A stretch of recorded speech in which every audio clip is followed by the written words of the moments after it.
Et bonjour, salut, c'est Fred pour Indécent Podcast. On se retrouve aujourd'hui pour un nouvel entretien indécent et pas n'importe lequel, puisqu'on va parler de la ville sainte, alias la Hélice, la Élite, le retour de la vengeance de la ville sainte, toujours chez Black Book Edition. Bien évidemment, comme vous le savez, les entretiens indécents, c'est pas moi tout seul qui discute, parce que sinon ça n'a aucun intérêt et vous seriez déjà tous partis et vous auriez peut-être bien raison. Alors, on va discuter de tout ça avec le chef de projet et un des auteurs, et pas des moindres, que je fais venir tout de suite. Et bonjour à vous deux. Et bonjour. Et bonjour à tout le monde. Écoutez, ça fait déjà premièrement, merci beaucoup d'avoir accepté la petite invitation pour cet entretien, même si c'est comme ça vous connaîtrez tous les secrets des coulisses du off et tout. Mais voilà, l'essentiel c'est qu'on passe un bon moment. Deuxièmement, la première question traditionnelle, hein, tout le monde la connaît, c'est un grand classique, on l'adore ou pas. Est-ce qu'on peut très brièvement vous présenter parce qu'on vous connaît déjà, mais le plus intéressant c'est surtout votre parcours. Je vous laisse commencer dans l'ordre que vous souhaitez. Alors, par ordre alphabétique, c'est Alexis Flamand qui commence. Voilà. Oh, mais l'âge avant la beauté, Jean-Marie. Non, tu veux pas. Ça se négocie. Allez, si tu veux. Moi, j'ai commencé avec en 84 avec Méga 1. Méga, mais quelle révélation, bon sang, mais quel jalon dans l'histoire du jeu de rôle français. C'était fabuleux. J'avais entendu parler, ça allait de jeux de rôle, et puis je tombe en librairie sur un hors-série de Jeux et Stratégie, qui était un magazine fabuleux que j'adorais lire à l'époque. Et là, sur la couverture, jeu de rôle complet, 4 scénarios, toutes les règles. Je me dis, c'est pas possible. Il y a Advanced Donjons & Dragons en anglais où il faut plein de manuels, où ça coûte très cher. Et là, je vais pouvoir essayer. Donc, j'essaye. Avec ma petite famille, tout ça, et puis alors voilà, et puis je n'ai plus arrêté évidemment parce que ça a été vraiment une révélation ludique. Et puis ça a été la colonne vertébrale de ma vie de joueur, de ma vie d'auteur aussi. Le jeu de rôle, c'est tellement riche que on peut faire feu de tout bois avec le jeu. On peut faire l'improvisation, on peut faire du théâtre, on peut créer des intrigues sympas. Voilà, c'est un loisir qui est d'une richesse incroyable. Et puis, je me suis mis à l'écriture. Donc, j'ai écrit un cycle de fantasy, il s'appelle le cycle d'Alamander. Ouais. Je continue à être rôliste. Et puis, après avoir écrit ce gros cycle, je continue à faire du jeu de rôle, mais je me suis un petit peu plus intéressé au jeu de rôle parce que j'ai un petit peu plus de temps. Donc, j'ai proposé mes services d'auteur de jeux de rôle aux personnes que je connaissais. Et puis, voilà. Et puis, l'engrenage était lancé. Ouais, d'ailleurs, le premier scénario de Méga, c'est le doigt dans l'engrenage, non? C'est pas ça? Oui. Non. Oui. Certainement. Et mais justement, pour parler de ton parcours, après on passera à Jean-Marie. Donc tu disais que tu avais basculé donc dans l'écriture, parce qu'effectivement le cycle d'Alamander, donc chez Léa Édition, on en avait discuté avec Jean-Philippe, le big boss de Léa. Donc là j'ai vu, tu as d'autres projets en littérature, justement? Alors, j'ai sorti après un bouquin plutôt fantastique chez Fleurus avec un hôtel qui vend des chambres, mais qui sont en fait autant d'univers de poche, quoi, autant d'univers parallèles. Voilà. Et là, je viens de terminer un bouquin de science-fiction, un Planète Opéra, que j'ai envoyé à Jean-Philippe il y a quelques semaines. Voilà. D'accord. On en est là au niveau écriture. Et je viens de terminer aussi, c'était 2 gros projets. Donc là, je respire enfin, une grosse campagne pour Cthulhu Origins, toujours chez Black Book. Oui, effectivement. La ressortie d'un Cthulhu qui fait suite aux Chroniques oubliées Cthulhu, plus ou moins. Hein. Alors moi, pour ma part, découverte du jeu de rôle quand j'étais bébé en 1982. 82 ou 83, je suis pas sûr exactement. Par un pur hasard que je raconte toujours, mais qui est quand même fun, puisque je travaillais à cette époque-là au Loto National, à boulot d'étudiant, à tripoter des bulletins en papier, puisqu'à l'époque c'était des bulletins papier. Et à la pause, un de mes camarades de travail était en train de regarder une feuille imbitable. Donc je lui demande ce que c'est et il me dit je suis en train de regarder les caractéristiques et les sorts de mon personnage de Claire de Ulmo. D'accord, voilà, très bien.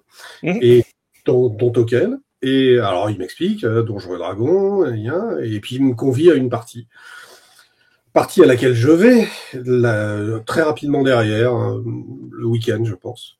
Donc j'arrive, Savigny-le-Temple là-bas, je m'installe. Et puis on me donne un petit personnage, pas de niveau 1, un truc, peut-être un hobbit, ou enfin quelqu'un de tout petit pas puissant. Et nous descendons en barque, en petit bateau, une rivière. Et donc, sur cette rivière, on est attaqué par des gobelins sur chaque côté de la rive qui nous balancent des flèches enflammées. Et je suis complètement paniqué, en fait. Comme quand je vois une araignée, mais dans la vraie vie. Non, on va pas reparler d'araignée, s'il te plaît, Alex. Tu me fais le coup. Tout à l'heure. Et donc, je suis complètement paniqué. Mais moi, en tant que tel, je suis paniqué en me disant, mais qu'est-ce qui se passe? Comment je vais m'en sortir? C'est horrible. On va mourir noyé ou brûlé, etc. Et donc, les gars qui sont à côté, qui sont devenus des potes, me font, ouais, bah, c'est bon, il est piqué, il n'y a pas de problème. Et à partir de là, bah, je me suis renseigné, j'ai acheté Casus, puis les autres de l'époque, les Chroniques d'Outremont, les Dragons Magazine, les White Dwarf, tout ça. Et puis j'ai repéré que chez Casus, ça serait vachement bien d'y rentrer parce que c'était une boîte parisienne qui faisait que du jeu de rôle et c'était une référence. Donc, j'ai demandé un rendez-vous à mon bien-aimé futur rédacteur en chef Didier Isrix, qui m'a très gentiment reçu, comme il le recevait la plupart des gens qui lui demandaient. Et en lui disant que je sortais d'école d'art et que je pouvais effectivement lui faire un logo. Et donc j'ai fait un logo pour le premier logo de Casus Belli, qui jusqu'à présent n'avait que comme marquage une typo qui s'appelle Algériane, qui est une typo principalement utilisée pour les tabacs. Okediv et compagnie. Bon, bah, c'est une typo qui ressemble à rien, enfin qui était très datée. Et donc j'ai fait ce logo. Et coup de chance, le logo est sorti pour la première fois pour le numéro 35, qui était le numéro de la Élite. Comme par hasard. Comme par hasard. Encore une histoire. Les astres étaient propices. Et puis bah voilà, j'ai fait les pieds et des mains pour rentrer à Casus parce que voilà, j'étais maquettiste, j'avais envie. Je travaillais dans la com, j'aimais pas ça, donc j'avais envie de retrouver l'univers qui me plaisait bien. J'ai fait une grosse campagne entre 88 et 89, une grosse campagne de jeu sur la Élite. Et puis en 89, je suis rentré à Casus. Et puis j'y suis resté jusqu'en 99, jusqu'à la fermeture. Ouais. Après, j'ai une période où j'ai fait toute autre chose. Et puis je suis revenu au jeu. Enfin, j'ai jamais vraiment arrêté de jouer, hein, faut pas déconner non plus. Et j'y suis revenu plus précisément en 2016 quand Black Book m'a appelé pour me demander de prendre en charge une nouvelle version de la Élite, une version très augmentée, va-t-on dire. Donc j'ai fait ça. Et puis j'ai fait chef de projet sur cette opération-là, dont on parlera certainement. J'ai bossé sur Capitaine Vaudou aussi pour la même maison d'édition qui est Black Book Édition. J'avais fait aussi Méga 5e paradigme pour Léa, pour Jean-Philippe Mochi, dont on parlait tout à l'heure. Et puis voilà, et puis là, je viens de repiquer à la chose les 2-3 dernières années sur la Élite à nouveau. Je joue tout le temps, je joue beaucoup, je fais jouer beaucoup, et très souvent à la Élite. Voilà un peu les caractéristiques du PJ en question. D'accord, je fais un petit pédigré, comme on dit, pour tous les deux. Hein. Ouais, mais tu sais, c'est comme dit Edouard Baird, hein, c'est une affaire de, voilà, c'est un coup de bol, c'est comme ça. Neil, voilà, non, c'est ça. C'est un coup de bol, moi je suis arrivé au bon moment, j'ai eu la chance de faire partie de cette grande aventure-là. Eh ben, tant mieux pour moi. Hein. C'est pas dû à tout le monde, c'est juste un coup de bol. Bon, je me suis effectivement battu pour y aller, puisque j'ai cassé les rotules du maquettiste existant, et je fais ça tout le temps, donc c'est pas un problème, pour prendre sa place, mais à part ça... Oui, l'histoire a oublié son nom, de toute façon, c'est ça. Hein. Alors, son nom, oui, son prénom, non, il s'appelait Christophe, quand il est revenu de l'armée, lui... je m'étais tellement collé le cul sur la chaise que le groupe de presse Excelsior qui nous employait l'a mis dans un autre magazine où il était très heureux puisqu'il était chez SVM Mac et que c'était un fan d'informatique. Ah oui. Donc il est devenu maquettiste chez SVM Mac. Je pense qu'il gagnait beaucoup mieux sa vie que nous à Casus, mais moi j'étais très heureux d'être resté. Donc la citation dont tu parles, c'est celle-ci. Mais vous savez, moi je crois pas qu'il y ait de bonnes ou de mauvaises situations. Enfin, si je devais résumer ma vie aujourd'hui avec vous, je dirais que c'est d'abord des rencontres. Bah voilà. Des rencontres. Tu as gagné 10 points, là, facilement. Oui, j'en ai plein des comme ça. Donc. Ah, bravo. Alors, je vais pouvoir évoquer, je vais rebondir sur cet extrait, je vais pouvoir évoquer la façon dont je suis rentré dans le projet La Élite, parce que ça peut être intéressant, on va voir aussi que c'est une question de rencontre. Voilà, je connaissais un petit peu Didier Guizrix, qui avait bien aimé ce que j'écrivais, et j'ai vu à un moment donné sur mon écran, en allant sur le site de Black Book, en 2016, La Élite revient. J'ai dit, nom d'un chien, bon sang. Donc j'ai été voir Didier, je lui ai mis la main sur l'épaule, je lui ai dit, tu crois pas que je pourrais faire, je sais pas, peut-être une ou deux marges, moi qui adore La Élite. Il m'a dit, bah écoute, je vais te présenter à Jean-Marie, qui est le chef de projet. Donc j'ai discuté avec Jean-Marie, j'ai dit, bon, alors bonjour Monsieur Noël, voilà, quelques petites marges. Il m'a dit, bah écoutez, pourquoi pas Monsieur Flamand. Et puis assez rapidement, je crois une semaine ou deux après, il m'a rappelé, il m'a dit, écoute, les marges, oui, mais est-ce que ça te dirait de faire les Orville, tout le lac d'Altalite, cette partie-là? J'ai dit, oh bah ben oui, mais bien sûr. Si voilà, peu, donc, voyons. Voilà, quand tu disais, c'est une question de rencontre. Voilà, donc merci Didier, parce que voilà. Merci Jean-Marie, parce que il m'a fait confiance aussi. Il faut le dire, voilà. Et voilà. Et la campagne, pour finir, c'était Thomas Bergeron à l'époque. Il y avait une campagne qui était déjà prévue, qui avait commencé à être écrite, et puis comment dirais-je, qui s'est arrêtée assez rapidement. Et Thomas a demandé sur le forum La Élite, tiens, est-ce que quelqu'un serait intéressé pour alors j'ai dit, ah oui, il faut, ouais, mais oui, ouais, moi je veux. Voilà, donc j'ai envoyé un synopsis sur le forum. Voilà, donc j'ai mis le pied dans la porte, puis le bras, puis la tête, puis voilà. Et Thomas a dit, ah, bah, oui. Comment? Alouette. Voilà, Alouette. Et Thomas a dit, ah bah écoute, ouais, ça a l'air pas mal, on part là-dessus, voilà. Et c'était l'ultime châtiment. Voilà. Oui, une petite campagne en 2 petits scénarios de 6 pages chacun, quoi. Un apéro game. C'est ça. 2 soirées et puis on est content. Voilà. Oui. On a autre chose à faire. Bah oui, quand même.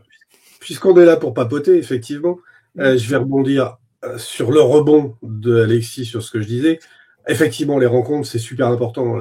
L'équipe de Casus, c'était vraiment une famille. On avait vraiment cette notion. Il n'y avait pas de tension dans l'équipe de Casus. Très peu de tension. La seule tension qui était créée, c'était par Jean-Marie Noël, qui bouclait les numéros à chaque fois et qui était obligé de gueuler pour faire en sorte que le numéro sorte à l'heure. C'était son challenge absolu. C'est comme ça qu'il s'était vendu en rentrant à Casus. Il avait dit à son employeur, avec moi, le magazine sortira à l'heure.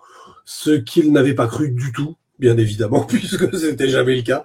Mais avec moi, ça avait été le cas. Mais bon, en même temps, c'était mon métier, donc voilà. Ce que je veux dire, c'est que on était vraiment sur une notion de famille, de gens qui se connaissent bien, qui jouent ensemble, qui sont très proches. Et j'ai essayé de recréer ça avec l'équipe de créa de La Élite. C'est-à-dire que j'ai fait rentrer dans le projet des gens dont je sentais qu'ils avaient, premièrement, l'amour de la ville, fondamental, la capacité d'écrire correctement, parce que, voilà, au bout d'un moment, les coquilles, c'est bon. Et troisièmement, une grande fiabilité. Parce que quand on a un challenge aussi important que de pondre au final entre 1200 et 1500 signes, 1500 pages, oui. C'est 2 millions de signes à minima.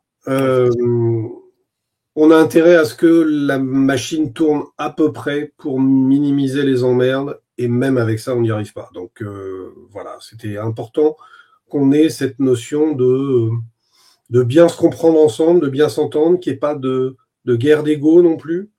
Non, j'ai pas dit guerre des Gaules, j'ai dit guerre d'ego. Ah oui. Bah, tu vois, la beauté ou l'âge, c'est ce qu'on disait tout à l'heure. Oui, ma femme me fait aussi la guerre pour ma Gaule, oui. et donc voilà, quoi. C'était, je tiens beaucoup à ça. C'est-à-dire que j'ai l'air d'un sale con souvent, et pourtant je tiens beaucoup à ce que les équipes avec qui je travaille, voilà, aient la sensation qu'on s'occupe bien d'eux et qu'on fait ce qu'il faut, quoi. Et BBE est pareil, puisqu'ils m'ont laissé quand même beaucoup la bride sur le collier, on dit, je sais plus. Et j'ai pu vraiment gérer les choses de manière assez autonome. Non, en termes de management, c'est de la vraie gestion de projet avec toute sa part d'humain derrière pour gérer, comme tu dis, les égos. Hein. C'est ça. c'est pas des gens qui ont des trucs surdimensionnés, c'est simplement mettre au diapason un peu tout le monde sur le même projet, quoi. C'est ça. Du coup, ça me permet de basculer très gentiment sur alors la Elite déjà. On le prononce bien la Elite ou on peut le dire la Elite? Tu t'en vas tout de suite là. La Elite avec un T et pas de H. C'est pas la Elite, c'est pour la Elite. C'est pas à l'anglaise, non, c'est la Elite à la française avec un T et le H. C'est pour la référence à la pierre, j'imagine. Tout ce qui est lithomorphe, litho et autres. Ah oui, d'accord. Ah, ça surprend. Une révélation. Ah, oui. Je comprends mieux. Non, j'ai essayé de faire une référence. Tu sais que quand tu essayes de parler l'elfique chez Tolkien, après tu prononces les TH en V. Terrible. Il y a très peu d'elfes à la Élite parce qu'il y a plus de nains. On trouve les nains plus rigolos que les elfes à jouer, donc il y a plus de nains que d'elfes. Mais je comprends tout à fait. Alors là, on prêche à un convaincu. Un de ces jours, j'apprendrai le cousdoul. Peut-être, on verra. Donc tout ça, ça me permet de basculer sur un petit peu l'histoire de la Ville Sainte, parce que bon, effectivement, comme tu dis, toi, tu es arrivé sur le numéro 35 de Cassius, qui était un spécial La Élite, mais ça avait déjà commencé avant. Il y avait déjà eu des premiers scénarios, etc. Donc je crois qu'il y a... Tu me diras le contraire, enfin tu me corriges si je me trompe. De mémoire, c'était... parce que je l'avais lu dans le recueil de scénarios de Denis Beck. Donc il y avait lui et Jean Balcezac qui avaient commencé à écrire dessus. Puis après, tout le monde s'est greffé au fur et à mesure. Tout le monde a un petit peu apporté sa patte. Est-ce que c'est bien ça? Est-ce que je me suis pas trop trompé? Peut-être qu'Alexis est meilleur que moi là-dessus. Moi, je peux pas répondre exactement. Je sais à peu près qui a travaillé dessus. Je connais la pizzeria des Quatre Faces où les réunions se faisaient. J'en ai entendu parler, ouais. Voilà, pour l'avoir vu de mes yeux. À part ça, je sais qu'il y avait bien évidemment les membres vraiment importants de la rédac, que ça soit Didier, Jean, Agnès, Denis Gerfaux est venu aussi, Denis Beck, enfin bon, plein de gens comme ça. Après, savoir qui de la poule ou de l'œuf est arrivé le premier, c'est pas la question de toute façon. Je suis arrivé j'étais beaucoup trop jeune à cette époque-là. Alexis, tu sais toi un peu? Ouais, je l'ai découvert. Alors, ce qui est sympa, c'est qu'on a un petit peu les deux facettes de la même ville. C'est que toi, tu l'as découvert en tant que personne qui a travaillé dans la ville. Moi, je l'ai découvert en tant que lecteur. J'ai découvert quand j'ai acheté mon Casus Belli, puis j'ai vu, tiens, alors il y avait une magnifique image dans les tons ocre, jaune, on voyait ce bateau qui arrivait. Je crois que c'était Vincent, c'est ça qui avait fait cette illustration. On voyait le bateau qui arrivait comme ça dans le port de la Élite et il y avait, alors c'était pas un numéro complet, c'était juste, voilà, on vous propose entre deux scénarios, entre deux critiques de jeu, il y a ce background français de cette ville de la Élite que j'ai trouvé fabuleux parce que c'était original, c'était riche, il y avait de l'humour, on était loin des poncifs avec les gros méchants, les gros gentils. On avait une profondeur politique, on avait de l'exotisme. C'est une ville qui était très exotique. On avait le pic des mages. On avait vraiment des particularités fortes qui faisaient que c'était un super terrain de jeu. Après, il y a eu même chose, un autre Casus Belli qui décrivait les 6 provinces avec une carte magnifique de Patrick Durand-Perrol. 42, voilà, Casus 42, j'ai encore l'image dans la tête. Non, mais c'est incroyable, on est près du fétichisme. Et là-dessus, un hors-série, la Élite, avec où là, ça explose. Voilà, magnifique. Voilà. Vincent, tu as raison, c'est Vincent. Voilà. Bravo. Moi, c'est pareil que toi. J'ai découvert avec le hors-série, effectivement. Voilà. Et le hors-série qui était fabuleux, qui a pu développer pas mal de choses. Et là, l'engouement était à son paroxysme. Ah, il disparaît, il n'existe plus. Si, il existe. Pas de souci, ça circulera en insert sans problème pendant qu'on discute. J'ai eu la chance, juste pour l'anecdote, puisqu'on est pétri d'anecdotes, toi comme moi, Alexis. En fait, je suis rentré en 89 à Casus. Et comme je venais de faire une grosse campagne, je le raconte à chaque fois, mais c'est quand même pas mal. J'ai commencé avec 12 joueurs. Il y en a 2 qui n'ont pas tenu, qui sont partis assez rapidement, mais j'ai continué à 10 joueurs pour ramener mes 10 joueurs jusqu'à la Élite. Et une fois arrivé à la Élite, chacun avait une petite mission secrète. Et en l'occurrence, une des joueuses avait comme mission secrète d'amener un pli qui contenait une bombe à quelqu'un. Et en fait, elle a été fouillée à l'entrée et la bombe a sauté et son compagnon qui était à côté est mort aussi. Et donc, ils n'ont pas voulu reprendre de nouveaux personnages parce qu'ils ne se sentaient pas tous les deux, en tant que joueurs, de créer des persos qui ne connaissaient rien à tout ce qu'ils avaient vécu avant. C'est toujours une problématique intéressante pour des joueurs. Et donc, j'ai continué avec 8 joueurs. Et comme vous le voyez, j'ai rebattu les oreilles à tout le monde, à Casus aussi, comme ce soir, comme aujourd'hui, avec les détails de ma campagne, parce que tous les MJ font ça, c'est vachement bien, tout le monde s'éclate, c'est merveilleux. Et donc, à force d'emmerder tout le monde à Casus avec ma campagne, assez rapidement, Didier, quand la rédaction a eu l'idée de faire ce hors-série qui compilait à peu près tout ce qui était paru de la ville, m'a proposé l'office somptueux de rédac chef, ce qui m'a fait un peu tomber de ma chaise, puisque c'est une habitude chez moi. Sur la Élite, je tombe beaucoup de ma chaise. À chaque fois, il m'arrive un truc absolument incroyable. Et donc là, en l'espace de même pas un an, je suis devenu rédac chef d'un hors-série.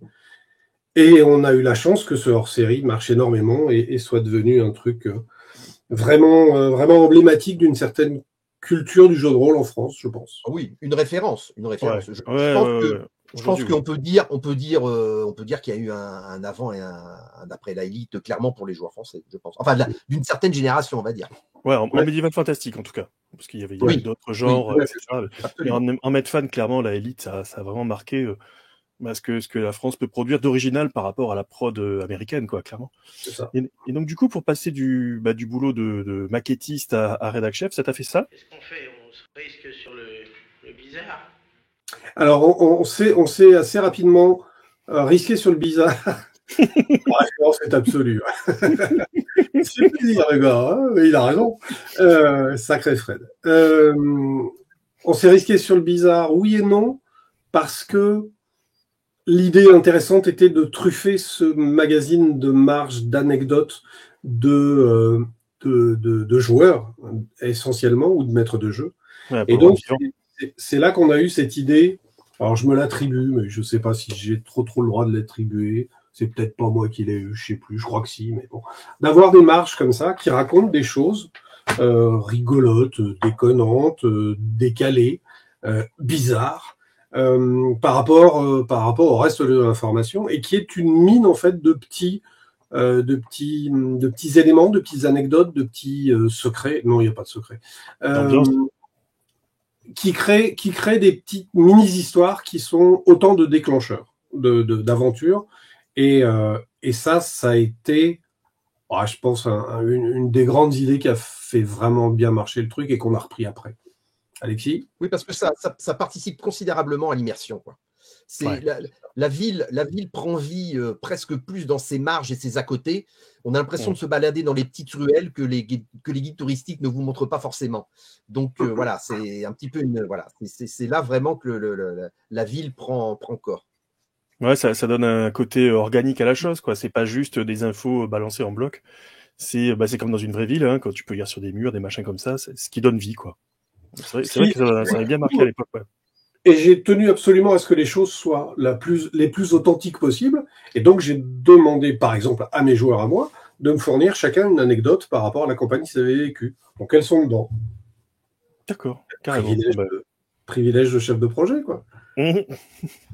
Alors, toi, Alexis, tu me dis que tu l'avais découverte avec le 35, je crois, c'est ça? Toi, la Élite. Tout à fait, oui, absolument. Ouais. Absolument. Bon, moi, c'était avec le hors-série. Cette illustration qui était très évocatrice. Ouais. Ouais. Et puis moi, quand j'ai vu le contenu, je me suis dit, mais bon, ça n'a rien à envier avec les productions anglo-saxonnes, quoi. Et plus encore dans leur série. Moi, Descartes, à l'époque, tenait le haut du pavé, mais moi, j'aurais bien vu ce supplément, non pas dans un simple magazine. Alors, on s'entend, c'était Casus Belli. Hein. Casus Belli, c'est un peu, voilà, c'était à l'époque, ça tirait un petit peu, c'est aussi notre référence, etc. Moi, j'ai trouvé que leur série, par exemple, la qualité était supérieure à certains suppléments français ou anglo-saxons qu'on trouvait dans le commerce avec une couverture rigide. Vous voyez ce que je veux dire, quoi. alors qu'il ne s'agissait finalement que d'un magazine, entre guillemets. Oui, c'est ce que je disais, c'est que Cassius Belli tirait quand même un sacré paquet d'exemplaires, hein, quand on compare aujourd'hui. On est monté à 30-35 000 à une époque. Hein. Donc c'est pas... Et puis on était les seuls en kiosque, quoi, ou presque. Je crois que c'est qui? C'est Chronique d'Outre-Monde qui l'a été à un moment, je crois. Oui, ils l'ont été à un moment donné, effectivement. Ouais. Et bon, alors on a eu les avatars de toutes ces parutions de niche qui font que on a été trimestriel, puis on a été bimestriel, puis après on a été mensuel, mais ça n'a pas duré très très longtemps. Donc après on a fait des hors-séries tout plein pour compenser le fait qu'on redevenait tous les 2 mois, etc., etc. Donc on a eu des avanies comme ça, mais comme ça arrive à plein de magazines, surtout dans des tout petits univers comme les nôtres, quoi. La fiabilité, la santé financière est vraiment quelque chose de difficile à maintenir, ou déjà à atteindre, et puis à maintenir aussi. Ouais, et oui, je me souviens que c'était un petit peu pareil pour la presse jeux vidéo de l'époque. Ça a pris de l'ampleur après, mais c'était tout petit au tout début.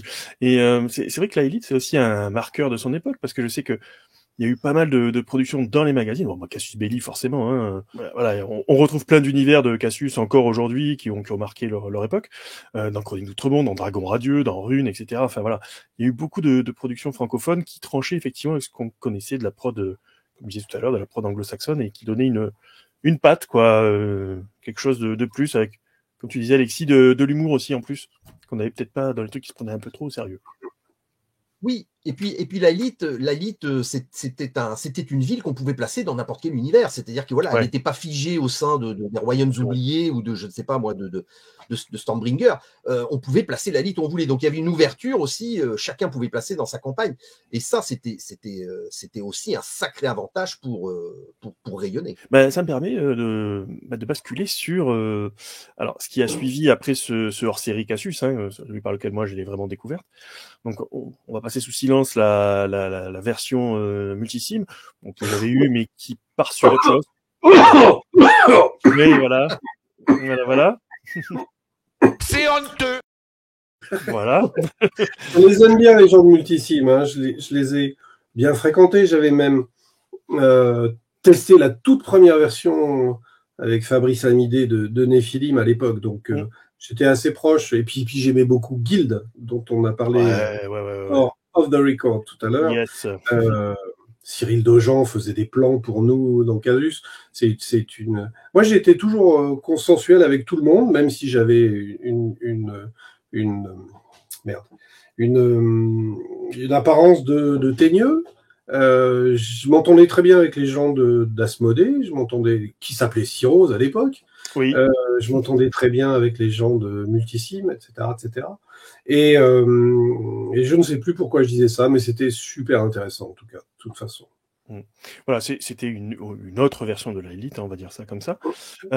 Et tout ça pour arriver, donc en 2016, le moment où Black Book vous a contacté et a voulu faire de la Elite, déjà le ressortir, et donc Black Book a voulu lui donner donc une autre dimension. Alors comment ça s'est passé? Donc vous l'avez un petit peu évoqué, mais cette nouvelle La Elite, comment vous l'avez appréhendée? Comment ça s'est un petit peu passé? C'est vrai que les coulisses, j'aime beaucoup parce que ça fait partie des précommandes participatives qui sont parties dans la stratosphère et qui ont eu du mal à accoucher, quoi. On va dire ça comme ça. C'est moi qui m'y colle. C'est moi qui m'y colle. Donc en fait, je suis même sûr que David et Damien, cofondateurs de Black Book, avaient toujours eu dans l'esprit de faire quelque chose d'important sur la Elite et de la ressortir, parce qu'ils avaient Ptolus en tête par exemple, et par rapport à ça, ils voulaient une équivalence. Donc ils m'ont contacté parce que j'ai, de ce que je sais, été recommandé par Didier Guizrix et, excusez du peu, Tristan Lhomme aussi. Donc quand vous arrivez avec 2 superbes fées comme ça sur votre berceau, il y a des chances que ça tilte. Donc je suis allé chez Black Book à Lyon. On a discuté, on a évoqué le projet, et puis après, j'ai constitué un début d'équipe. Comme toujours dans ce genre de cas, j'ai rassemblé un peu tout le monde autour du projet en évoquant ce que je voulais en faire. Et puis après, la mécanique, elle est simple, c'est-à-dire que j'écris, une fois que j'ai l'accord de principe de tout le monde, j'écris une espèce de Bible qui va être le sens de ce que je veux voir développer sur le projet, que je livre à mes petits camarades. Donc en l'occurrence, là, ils étaient, je pense qu'il y en avait un par terrasse ou à peu près, donc 6 ou 7, qui ont commencé dès l'été, puisque là, moi j'avais vu Black Book en avril. Dès l'été, ils ont commencé à bosser dessus. Ensuite, on a eu une deuxième couche avec d'autres auteurs qui arrivaient et qui étaient plus ou moins présentés par Black Book. Donc à partir de la Bible que je propose et des choix que j'ai donnés aux différents auteurs, ils produisent un principe de synopsis pour me dire, voilà, moi j'aurais envie de développer tel type de personnage, telle organisation, plus particulièrement tel lieu, etc. Et puis si tout match comme il faut, après je demande un synopsis un peu plus pointu sur chacun des thèmes. Et par contre, une fois qu'on s'est mis d'accord sur le synopsis, moi je touche plus au texte. C'est-à-dire que c'est la liberté absolue de l'auteur d'écrire ce qu'il veut tant qu'il reste dans le cadre qu'on a évoqué. Je suis pas là pour aller chatouiller sur une virgule ou sur un point. C'est pas du tout l'idée. On a Agnès Pernel qui a travaillé avec nous en secrétariat de rédaction très longtemps à Casus et puis qui nous a rejoint sur la Élite, qui fait ça très bien et qui va choisir le bon mot ou la bonne formulation qui valorise le sens du texte. Moi, je rentre pas dans ces détails-là. Je corrige les coquilles quand j'en vois, mais à part ça, je vais pas trop plus loin que ça. C'est pas mon job. Mon job, c'est de faire en sorte que, par exemple, on évite d'avoir 3 auberges rouges dans la Élite, puisque il y a une rue qui s'appelle rue de l'auberge qui pue, je crois, ou un truc comme ça, dans lequel il y avait une auberge rouge, la fameuse où les patrons de l'auberge tuent les clients et les font bouffer au suivant. Et donc, j'en avais déjà une, et j'ai un de mes auteurs qui a dit « Ah, j'ai pensé à un truc rigolo, on pourrait mettre une auberge rouge. » Non, c'est déjà pris, on va pas en mettre une deuxième. Et puis, 2-3 mois plus tard, il y en a un deuxième qui est arrivé derrière en disant « J'ai l'idée du siècle, dans telle ruelle, on va mettre une auberge rouge. » Et voilà. Et s'il n'y a pas quelqu'un qui est en haut du board pour vérifier tout ça, on se retrouve avec des trucs un peu coincés, quoi. Oui, quand tu es un multi-auteur, effectivement, il faut bien faire attention. Quand on est simple auteur, ça va, c'est plus facile, mais là, avec plusieurs personnes, effectivement. Là, on était 30 quand même à écrire. Ah ouais. Alexis, d'ailleurs, tu as peut-être t'as forcément des choses à dire par rapport à ça. Tu as souffert. Moi, j'avais proposé une auberge dans laquelle les clients mangent le patron et prennent sa place jusqu'au prochain client. Mais ça, ils n'ont pas donné suite. C'était l'auberge bleue, donc c'était celle-là. mais tu l'as lu. Eh oui. Oui, j'ai eu accès à des documents confidentiels, que veux-tu que je te dise. Oui. Oui. Sur le processus, Alexis, tu es d'accord avec ce que je dis? Je raconte pas trop de conneries. Oui, complètement. Bon, après, voilà, j'ai ma casquette de simple auteur parmi les autres, d'ailleurs, que j'ai la lourde charge de représenter. Merci les gars, surtout que vous n'avez pas eu le choix. Alors, on m'a bien fait comprendre qu'on m'avait pas choisi pour mon physique. Hein, donc voilà, ça c'est. Pour ton âge, on en a parlé tout à l'heure. C'est moche. Voilà. Oui, effectivement, Jean-Marie nous a demandé Bon, je m'occupais des Orville, donc il nous a demandé un synopsis qu'il a validé. Puis après, il y a le ping-pong.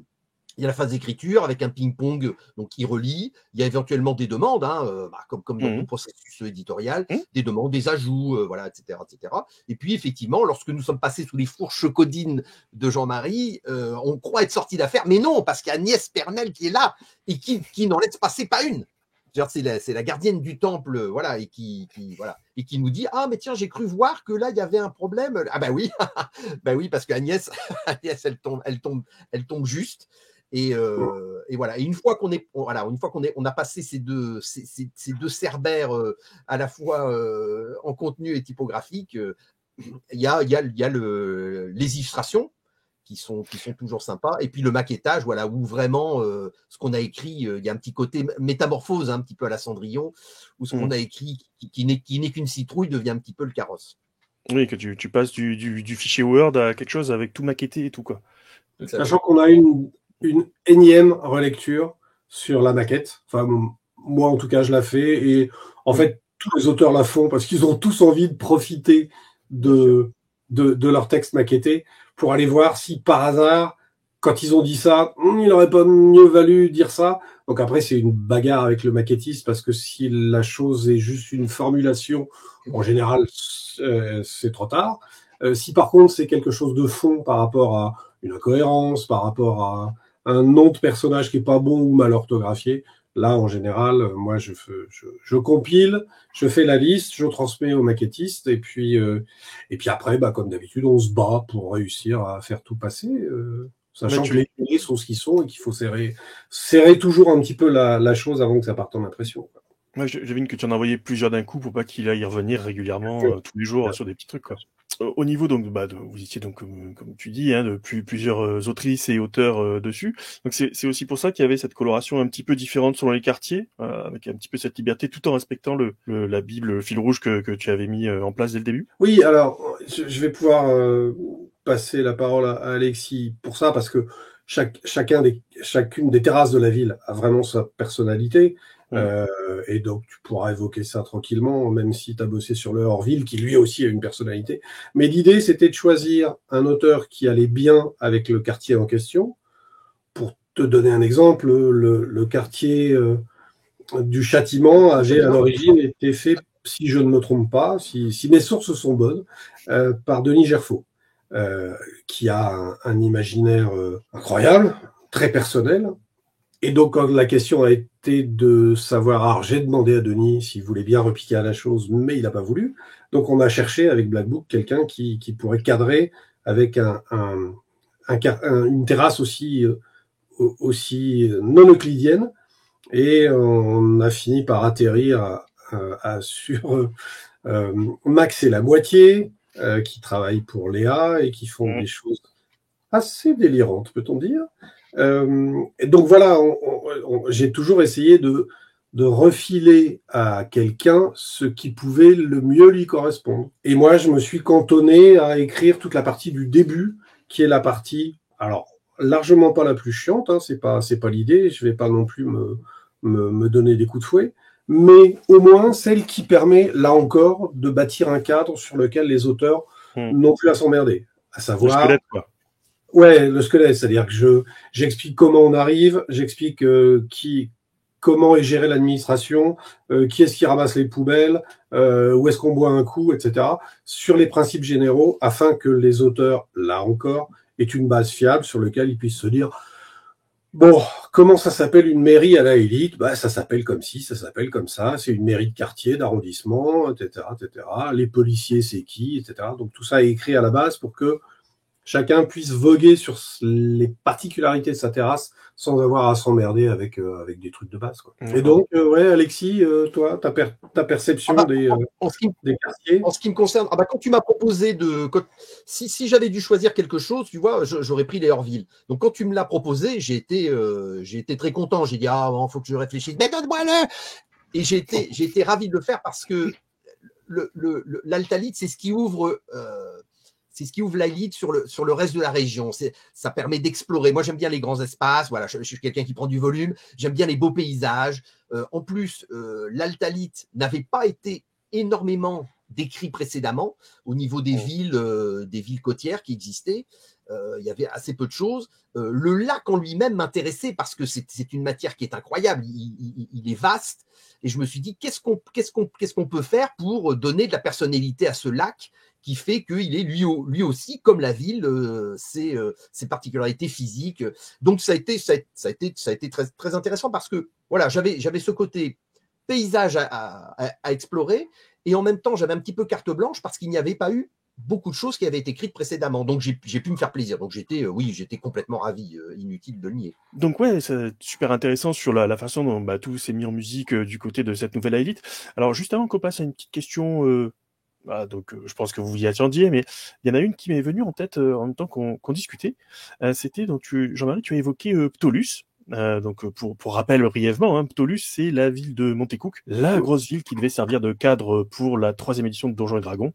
Et une ville tellement phénoménale qu'elle fait dans les 600-700 pages. En plus, je vais la ressortir, donc c'est un mastodonte avec une écriture vraiment assez extraordinaire. Et ce que tu disais, une bourgade pittoresque. Ouais, tout à fait. Pas aucun secret, rien, tout va bien. Avec un pic gigantesque. Ouais, qui est assez extraordinaire dans sa conception. Et donc tu disais que David et Damien avaient l'idée de faire cette espèce de Ptolus à la française et donc de reprendre la Elite pour en faire quelque chose de beaucoup plus imposant. Ce qui va amener donc avec cette première petite question, pour voir comment vous avez appréhendé ce rapport Ptolus la Elite pour qu'elle s'étende encore plus que ce qu'elle était à la base dans les hors-séries. Et la deuxième question, c'était sur le financement de l'époque. Donc on sait qu'il y a eu des retards conséquents. Est-ce que ça a été dû justement à cette époque, quand le financement a été lancé, d'avoir trop de choses qui n'étaient peut-être pas prévues dès l'origine? Voilà, c'est 2 questions en une en fait, si vous pouvez y répondre. Alors, oui.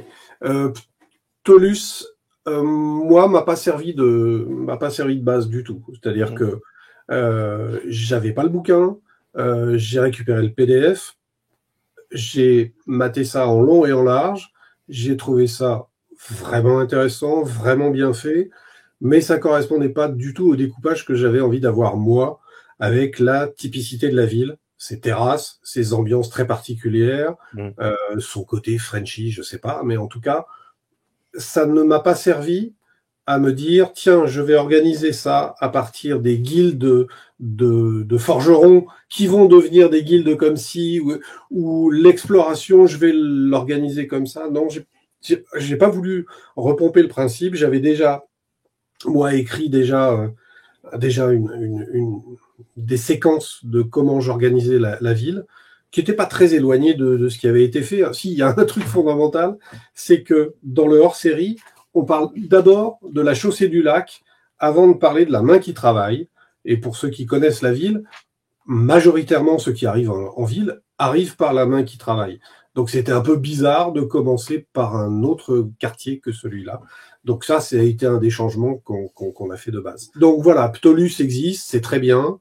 J'ai été un peu étonné que au final, Black Book finisse par en sortir une version, alors que moi j'avais cru comprendre que voilà, que c'était la Élite, la création, et pas Ptolus. Bon, l'un dans l'autre, c'est pas gênant. Les deux villes sont compatibles. Enfin, compatibles, non. Peuvent exister ensemble chez le même éditeur, c'est pas un souci. Concernant ces histoires de retard, oui. Je te laisse la parole, Alexis. Oui, ça a été compliqué. Il faut pas le cacher, ça a été compliqué. Il y a eu des retards. Il y a eu des retards dont nous nous excusons. Toujours, oui. Au nom des auteurs qui eux-mêmes ont dû subir ce retard. Quand on a écrit quelque chose, on n'a qu'une envie, c'est effectivement de le voir publier. Le voir publier parce qu'on a un ego d'une part, et puis surtout parce qu'on a hâte de voir tous ces joueurs et ces MJ s'approprier le truc, quoi. C'est pas comme un roman, un jeu de rôle. Quand on sort un roman, on va pouvoir discuter, j'ai bien aimé, j'ai pas aimé pour telle et telle raison. Quand on sort un jeu de rôle et qui plus est un background, on n'a qu'une envie, c'est que les personnes s'approprient le truc, le changent, soient pas d'accord, dire ah non, moi je le vois pas comme ça, je fais le contraire, mais vas-y mon gars, et que la chose vive. Et ça c'est extraordinaire. Donc il y avait effectivement une impatience de la part des gens qui avaient investi leur argent. Il y avait aussi une impatience de la part des auteurs, clairement. Puis il y avait une impatience de la part de Black Book. Alors, ce retard, à quoi il est dû? Bon, d'une part, je pense le premier point, c'est que c'était une offre pléthorique.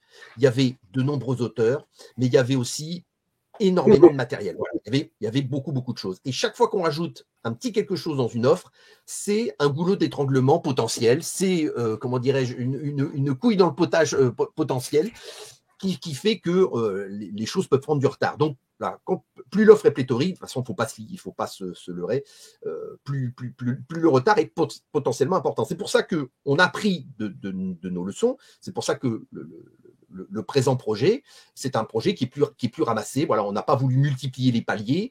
Qui resserré, ouais. On a préféré faire une offre qui est une belle offre hein, en termes de contenu, mais qui ne multiplie pas les éléments annexes. La deuxième chose, c'est qu'à l'époque, on n'avait pas encore beaucoup d'expérience. C'était un petit peu le Far West, le crowdfunding. On n'avait pas l'expérience qui nous permettait de pouvoir vraiment maîtriser le flux de production et pouvoir annoncer des délais qui soient raisonnables. Il y avait des grosses maisons parallèles à Black Book qui ont fait des offres qui étaient de très belles offres, mais qui, même chose, comment dirais-je, accumulaient les retards. Et quelque part, ça a donné... comment dirais-je, l'excuse aux autres pour faire un petit peu la même chose en disant bah les retards c'est normal dans la profession. Bon. Et Black Book a peut-être été l'un des premiers à dire bon c'est vrai on a déconné, on va ramasser. Et il y a eu certainement une prise de conscience de beaucoup d'acteurs. Une sacrée mutation après le Covid, je dirais. Voilà, clairement. Voilà.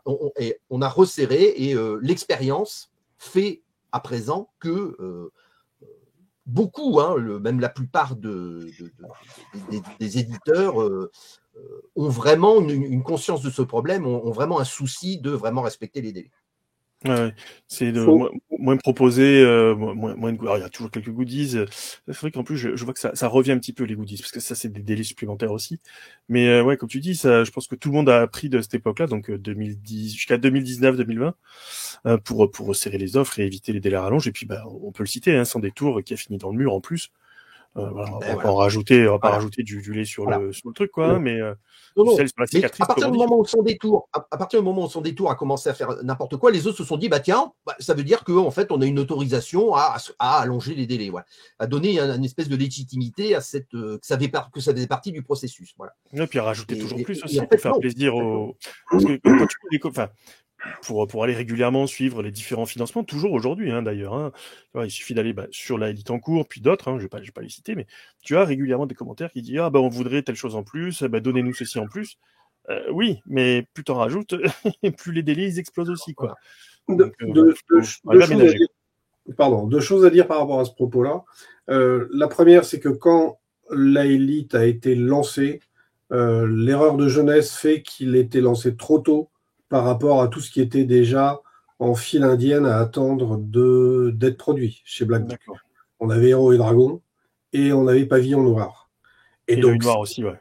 Ces deux-là étaient vraiment des morceaux qu'il fallait infuser, mettre dans la ligne de production, terminer avant de les imprimer, puis recevoir, puis stocker, puis livrer. Tout ça faisait que moi, à chaque fois que j'appelais pour avoir des nouvelles tous les 3-4 mois, on me disait oui, oui, bientôt, mais ça, alors il faut qu'on. Et puis ça, mais alors bientôt. Alors forcément, quand on est chef de projet, on boue, et j'ai beaucoup bouillationné. Mais en même temps, comme l'a dit Alexis, on est sur une nouvelle expérimentation qui rend la survie du jeu de rôle bien meilleure, faut le reconnaître. Alors, c'est peut-être au détriment des boutiques, c'est tout un sacré sujet, ça. Ouais. Mais je pense qu'une maison d'édition comme Black Book, si elle n'avait pas de crowdfunding et si elle ne comptait que sur les ventes en boutique, je ne suis pas sûr que ça tiendrait encore aujourd'hui. Donc, il y a eu toute cette problématique-là. Et puis, effectivement, après, je discutais avec Anthony pas plus tard que ce matin, après 20 ou 30 PP chez Black Book, ils ont bien compris que cette foire à l'outrance où tant que je gagne, je joue.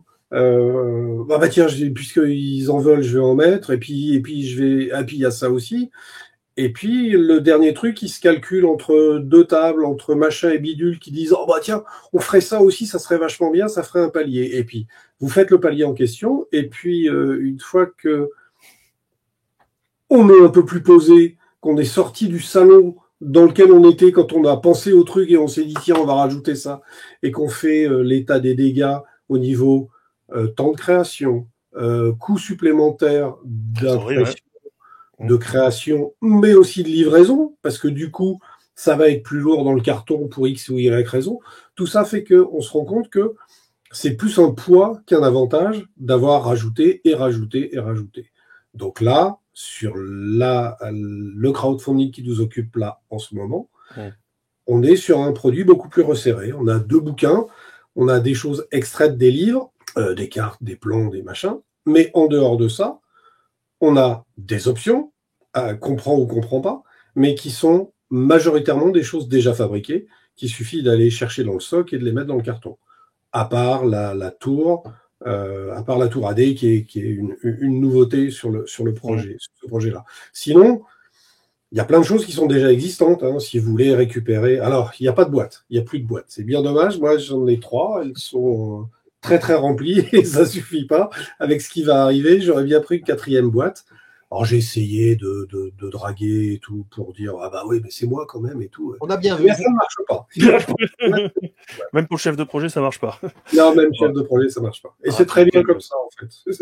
Oui, parce que déjà les boîtes pour les faire produire, c'est pas à côté et c'est compliqué. Et en plus, un des corollaires des boîtes. Là, on le montre pas, mais là, tu vois, tu as la boîte de l'Elite, en dessous, tu as le Cthulhu V7 et en dessous, tu as tous les Nephilim.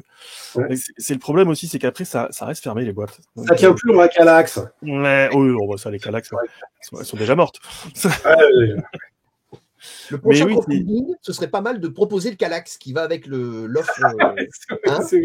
Alors, le Kallax Elite. Ouais, alors il y a mieux que le Kallax. Un de ces jours, il faudra que je fasse du lobbying pour une autre des étagères de cette célèbre enseigne de meubles. Vous irez voir la référence Ivars. J'adore. Ah bah alors, attends, ça s'écrit comment? Comment ça s'écrit? IVARS. Ah oui, c'est IVARS. Ah ouais. C'est pas un scénario de Weizen, ça, non? Presque. Presque. Ça s'écrit avec combien de hauts barrés et de trémas? Ah oui, alors il y a des hauts barrés, effectivement, il y en a deux. La quête d'Ivars. C'est ça. Je dis ça, c'est pour meubler. Donc, placement de produit chez Indécent. Placement de produit. Ah, c'est bien, il n'y a pas de partenariat, oui. Ouais, donc effectivement, ces histoires d'étagères, c'est un grand classique des rôlistes. Et puis, de toute façon, tous ceux qui font du jeu ou des collections ou whatever, ce que vous voulez. Moi, t'as dit quelque chose, Alexis, aussi qui m'intéresse, qui va me permettre aussi de rebondir, c'est le retour de ce Laelite, de ce mastodonte de cité française de médiéval fantastique, le retour des joueurs, puisque là maintenant ça fait plus de 3 ans que c'est sorti et que c'est dans les petites mains de tous les rôlistes de France et de Navarre et d'outre-Atlantique. Donc quels sont les retours des joueurs, des MJ, comment ils se la sont appropriés, quel retour vous avez tous les deux là-dessus? Alors j'ai pas énormément de retours. Hein. Jean-Marie fait jouer de manière publique l'Elite déjà depuis longtemps et puis plus que je ne le fais en ce moment, clairement. Parce que le problème, c'est voilà, soit on écrit des trucs, soit on joue. Et moi, j'ai pas le temps de faire les deux. Et voilà, comme j'ai des projets d'écriture, malheureusement, je ne joue pas beaucoup. Alors, j'ai eu de bons retours. Oui, j'ai de bons retours. On a eu de bons retours tous sur l'Elite. C'est vrai qu'on a eu de bonnes critiques sur l'offre, sur l'originalité, sur la quantité d'éléments sur lesquels on pouvait jouer. J'ai eu de bons retours aussi sur la campagne. Effectivement, ouais. Et le meilleur retour que j'ai eu finalement, c'est celui de mes employeurs. C'est-à-dire que quand il y a Thomas qui m'a dit tiens, tu nous ferais pas une deuxième campagne l'Elite, voilà. Je me suis dit c'est que déjà voilà, si Black Book est content de ce que j'ai fait et qu'il me demande autre chose, c'est que voilà, c'est plutôt sympa. J'ai vu Damien aussi à Octogone entre deux stands, il m'a dit j'ai lu ta campagne, je la trouve vachement sympa. Donc quand quelqu'un comme Damien Coltis vous dit ce que vous avez fait est sympa, voilà, c'est une belle satisfaction. Mais je pense que Jean-Marie a certainement plus de choses à dire. Oui et non. C'est-à-dire que moi, mon rôle est un peu dévoyé dans la mesure où j'utilise avec plaisir et beaucoup l'Elite. C'est pratiquement le jeu que je maîtrise le plus. J'ai à une époque énormément maîtrisé la Capitaine Vaudou. Quand je dis énormément, c'est colossal. Pour moi, en tout cas. Là, maintenant, je suis beaucoup plus sur l'Elite parce qu'il y a une actualité. Parce que je vends ma petite entreprise aussi avec ça, c'est-à-dire qu'en tant qu'MJ Pro, c'est tellement un gros bébé que les gens, faut pas le cacher, hésitent un peu à se lancer dedans parce que se fader 550 pages de livres de base et tous les trucs à côté, ça peut être un kiff énorme et j'en suis persuadé. Par contre, ça demande de l'investissement personnel du MJ. Et donc, faire appel à moi dans ces cas-là, c'est plus simple parce que moi, je connais un peu le bébé, un peu bien la chose. Donc, c'est une équivalence qui se trouve facilement entre ce que je propose moi et ce que propose la ville. Donc, à mon niveau à moi, je n'ai que des bons retours parce que tous les gens que je fais jouer à la Elite vivent ça bien, que ça soit sur des privés ou que ça soit en convention ou que ça soit bibliothèque. Là, en ce moment, je fais des plans bibliothèque dans ma ville. Je fais découvrir. Alors moi, mon idée, essentiellement, c'est de faire de l'initiation. le plus possible, c'est-à-dire de ce qu'on a fait pendant des années, ce qu'on continue à faire, c'est transmettre la flamme, c'est faire découvrir aux gens ce qu'est le jeu de rôle. Et à ce moment-là, même si la ville est impressionnante, elle est tellement typée que c'est très facile d'y mettre plein de choses différentes. Donc, je risque pas de m'épuiser en me disant c'est encore le énième donjon avec sa porte et son monstre et son trésor. Là, je peux en faire bien sûr, mais je peux faire aussi plein d'autres choses. Donc, est-ce que j'ai d'autres retours que le mien propre? Pas énormément. Je suis par intermittence les forums. Je les ai suivis beaucoup à l'époque où la gamme est sortie. Là, je les suis en ce moment depuis une quinzaine de jours parce que je prépare l'accompagnement de cette sortie-là, comme l'a fait Alexis aussi. Et honnêtement, je n'ai pas de retour négatif de gens qui disent ça m'a pas plu ou je trouve que le sujet n'est pas réussi.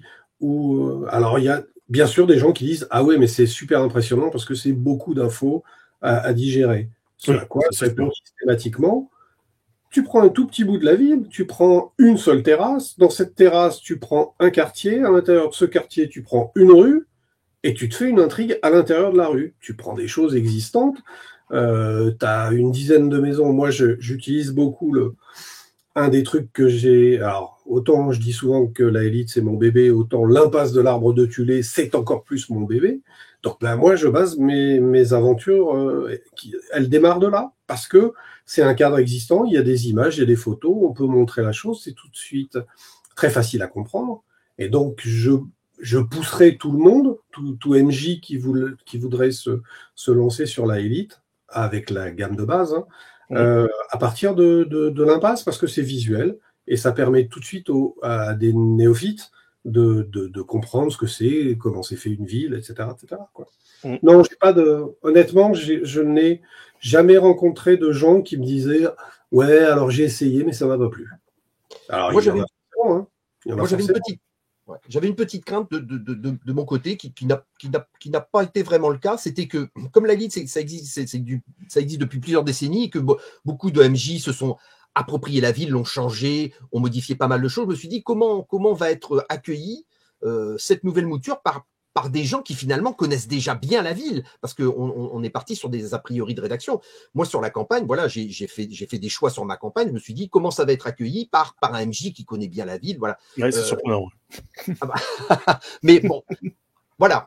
Alors, après, ce qu'il y a de bien, c'est que ça peut paraître paradoxal, mais moi je trouve que c'est vachement bien, c'est que Jean-Marie dit, moi j'ai fait de l'initiation avec la Élite, ça veut dire, ok, il y a 550 pages, c'est vrai, il y a beaucoup de choses, mais la Élite c'est une grosse pelote avec plusieurs fils sur lesquels on peut tirer. Et donc on peut tout à fait tirer un des fils de la Élite et jouer un scénario, comme le dit Jean-Marie, dans une rue, dans une terrasse. On n'est pas obligé d'avoir une vision complètement...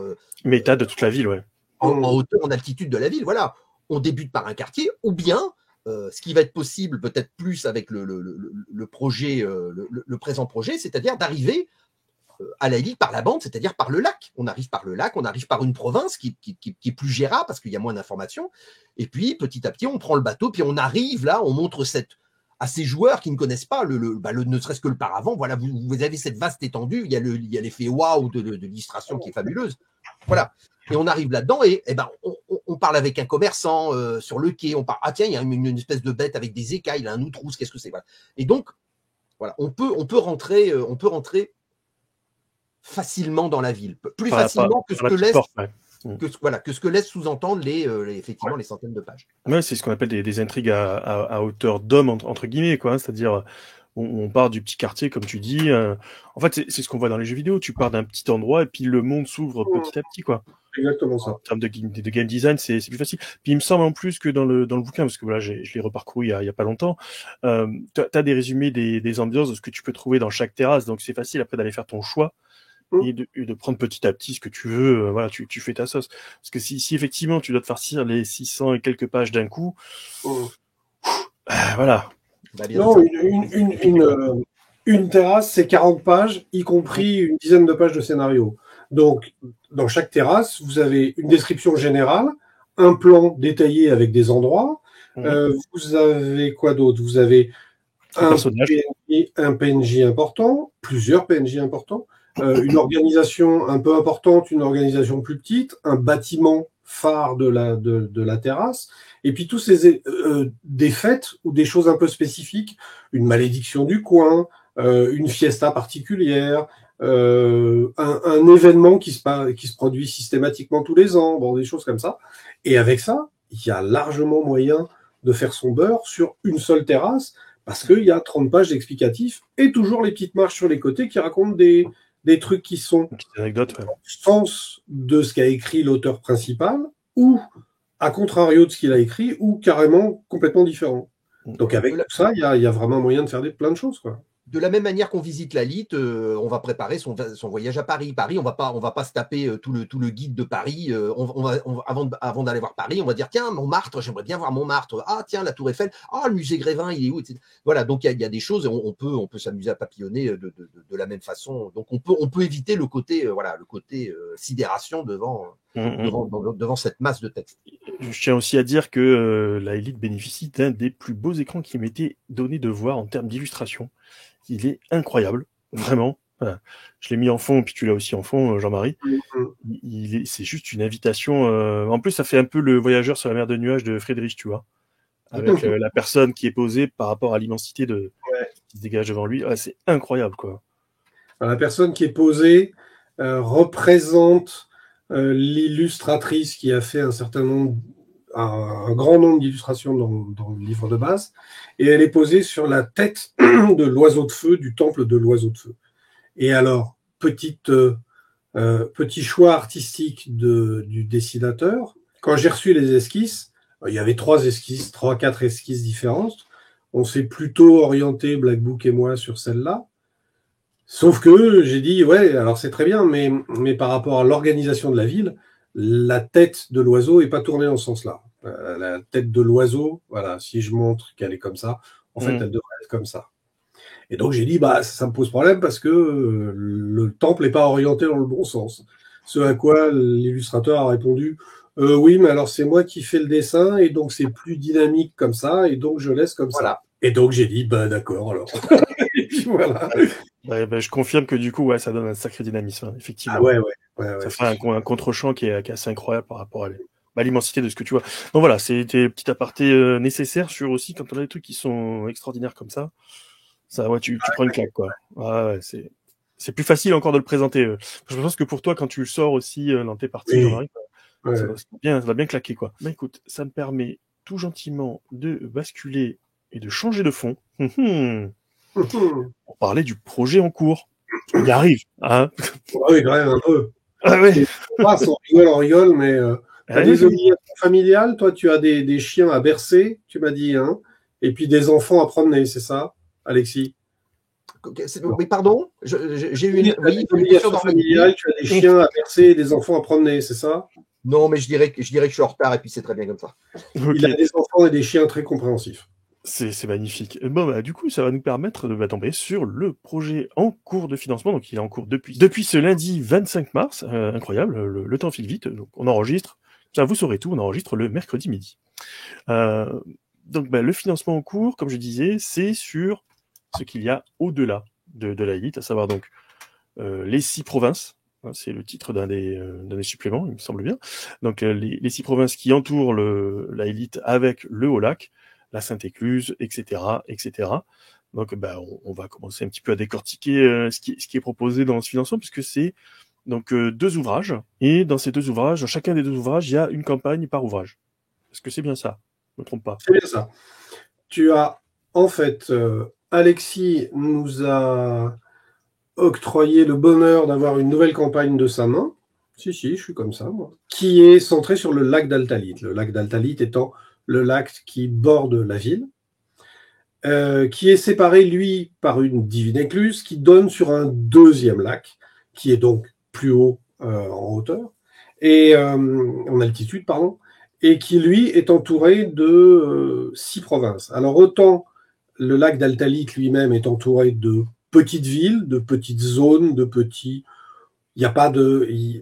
les rivages de ce lac sont beaucoup plus en relation avec la ville tout le temps, Mm. parce que il y a une sorte de dépendance des uns et des autres pour de la nourriture, des produits, des services, alors que les 6 provinces de l'autre côté de la Divine Écluse, qui est quand même un passage un peu compliqué à traverser, ont une vie beaucoup plus autonome. Donc dans le premier cas, nous avons une campagne et une description un peu plus pointue du lac d'Altalite qui est faite par Alexis.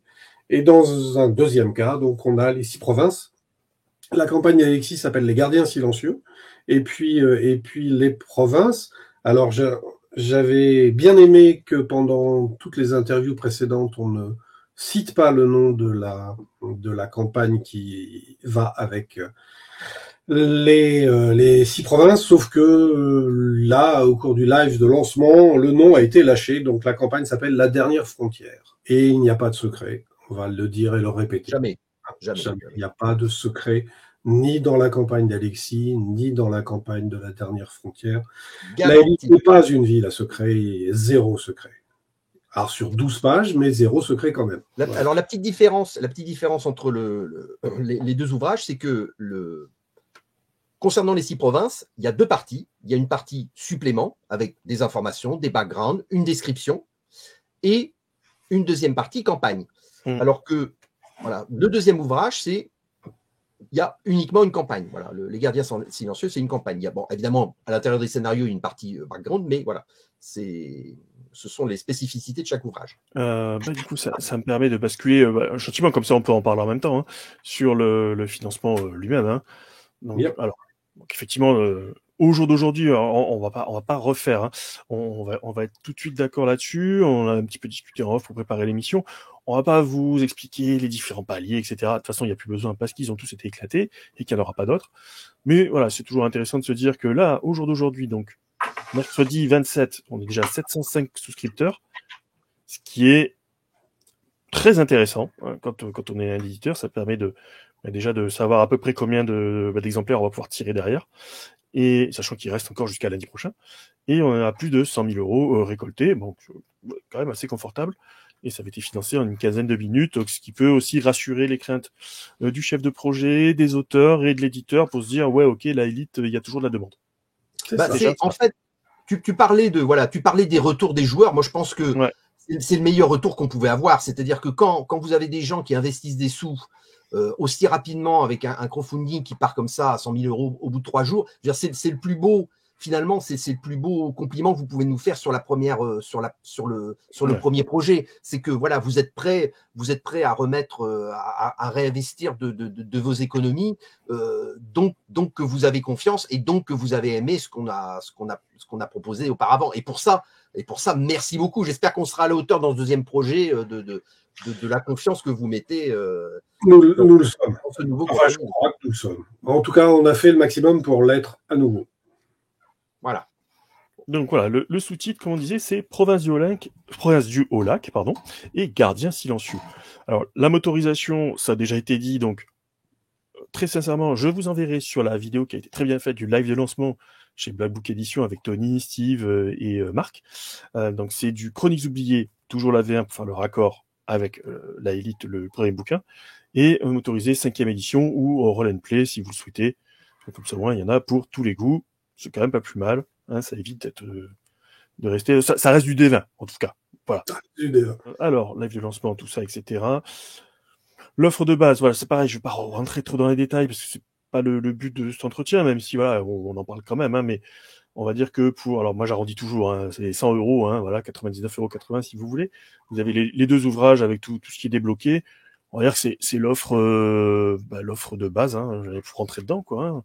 Alors par contre, j'ai vu qu'au niveau des couvertures, vous restez pour être raccord avec la boîte de la Élite, hein, les mêmes types de couvertures, quoi. Hein. C'est ça. Et on les a retravaillés avec.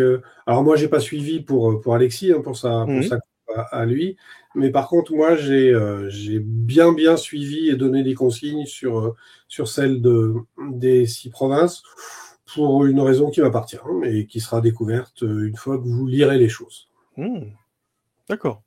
Donc voilà, 100 balles. Ensuite, 180, ça c'est pour les boutiques qui souhaitent participer. Et alors ça c'est pour les gros collectionneurs qui sont déjà 74. il y a 74 collectionneurs. Pour ceux qui aiment les belles choses, hein, les ouvrages simili-cuir, dorés, etc. Donc le live de lancement, ça c'est tout bon.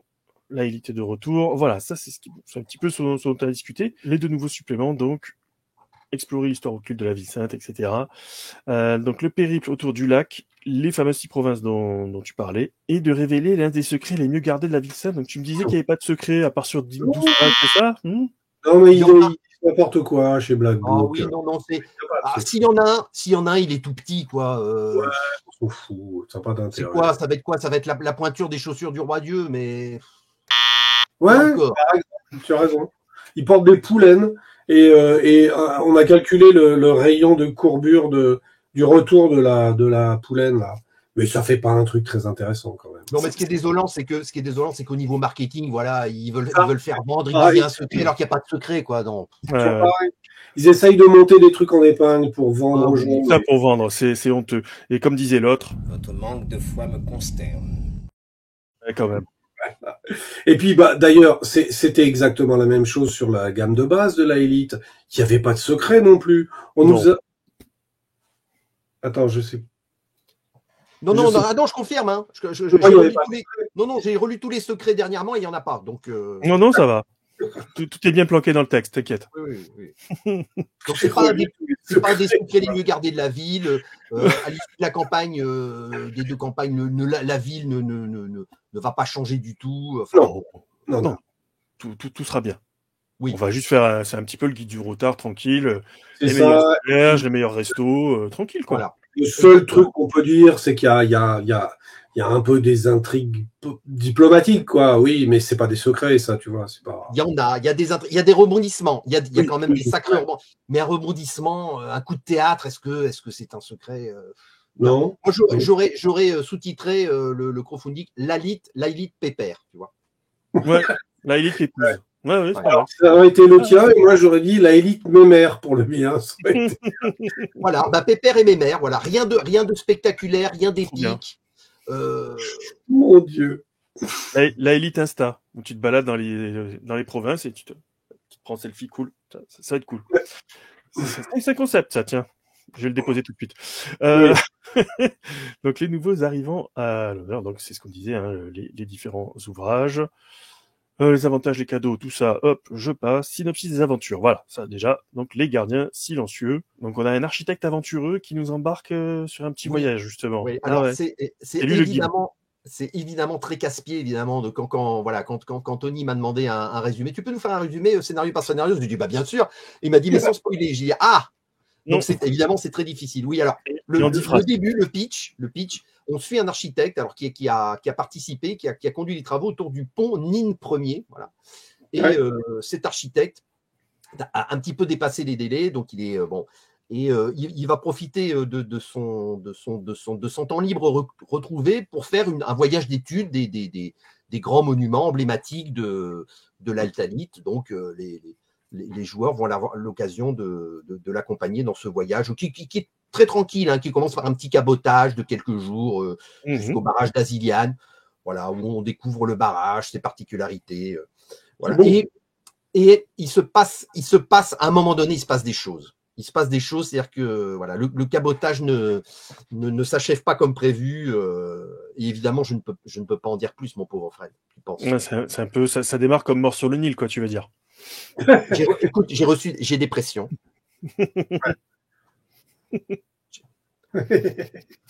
En bas, d'accord. On n'en dira pas plus. Mais oui, c'est quand on voit la petite phrase, c'est les cadavres s'accumulent. Donc c'est d'où la référence Mort sur le Nil, tu vois. Cadavres, c'est toi qui l'as écrit, hein. Peut-être qu'ils dorment un peu profondément. Des cadavres, c'est un bien grand mot. Ouais, oui. C'est vrai. Surtout qu'on peut les ressusciter en plus, et c'est tellement surfait la mort. C'est bon. Et ensuite, donc la dernière, donc un aller-retour mémorable et chaotique. Alors si c'est du niveau de l'Ultime Châtiment, effectivement, j'en dirai pas plus, hein, pour ceux qui l'auraient pas encore ni lu ni fait jouer l'Ultime Châtiment. On essaye. On essaye. C'est beaucoup mieux quand même. Voilà. Ouais. Il peut y avoir quelques modifications à la fin de l'Ultime Châtiment en fonction, je veux dire, des compétences des joueurs et des personnages. Quoi. Faut pas se voiler la face, quoi. Oui. Si ça se passe mal, c'est de la faute des joueurs. Je suis désolé de le dire. Et donc là, si les joueurs sont en dessous de tout, il peut se passer des choses dans les gardiens silencieux. D'accord. C'est ce qu'on discutait aussi avant de préparer l'émission. Donc, on n'est pas sur une suite stricto sensu de l'Ultime Châtiment. On est sur quelque chose qui est une autre aventure où ça prend place après. Moi, j'ai pas voulu parce que je me suis dit c'est un petit peu déloyal de commencer une autre campagne en se basant sur les événements de la précédente, quoi. C'est bon, c'est forcer un petit peu le MJ à se bon. Donc on peut tout à fait de manière indépendante et je dirais même plus, on peut jouer les Gardiens Silencieux avant l'Ultime Châtiment ou après, ça, il n'y a pas de souci. La seule chose qu'on a voulu mettre en place pour ce projet, c'est comme il y avait 2 suppléments qui proposent chacun 2 campagnes, on s'est dit, ça peut être sympa d'articuler les deux en termes techniques, en termes de niveau. C'est-à-dire que les Gardiens Silencieux, on part du niveau 1 jusqu'au niveau 5-6, et si le MJ, si MJ a des personnages survivants autour de sa table, il peut éventuellement commencer la campagne des 6 provinces qui commence comme un fait exprès au niveau 5-6. Donc c'est la fameuse, alors là c'est marqué la dernière frontière. Oui, là, oui, c'était grillé, là, de toute façon. Mais bon, il le savait bien qu'on avait donné un titre. C'est un titre sur lequel on a beaucoup travaillé pour trouver un titre évocateur tout en ne l'étant pas. Et c'est tout un peu le sujet de ces 2 campagnes où, comme nous l'avons dit, il n'y a pas de secret, et où l'avenir de la ville n'est pas du tout remis en question, pas du tout. Là, le pitch, il est un peu différent. C'est qu'en fait, les joueurs sont des mercenaires qui accompagnent une grande mission diplomatique qui a été commandée par le roi Dieu lui-même ça plaisante plus.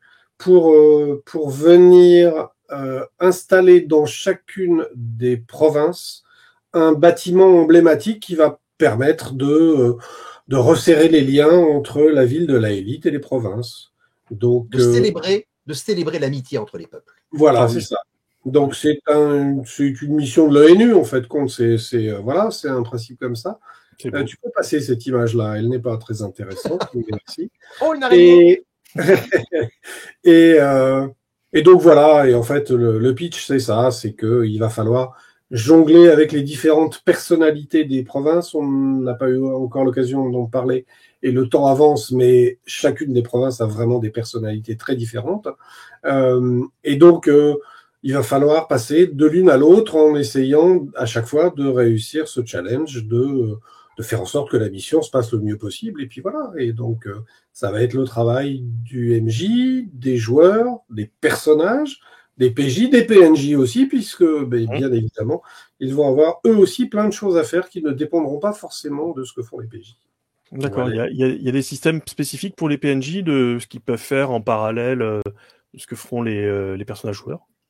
Alors en tout cas, il y a une grille de calcul qui fait que en fonction de ce qui s'est passé au fur et à mesure, la fin n'est pas forcément la même en fonction des décisions qui ont été prises au fur et à mesure. Voilà. Un peu comme l'Ultime Châtiment en fait, où il y a plusieurs fins selon les différentes. Enfin, il y avait une comptabilité d'événements quoi.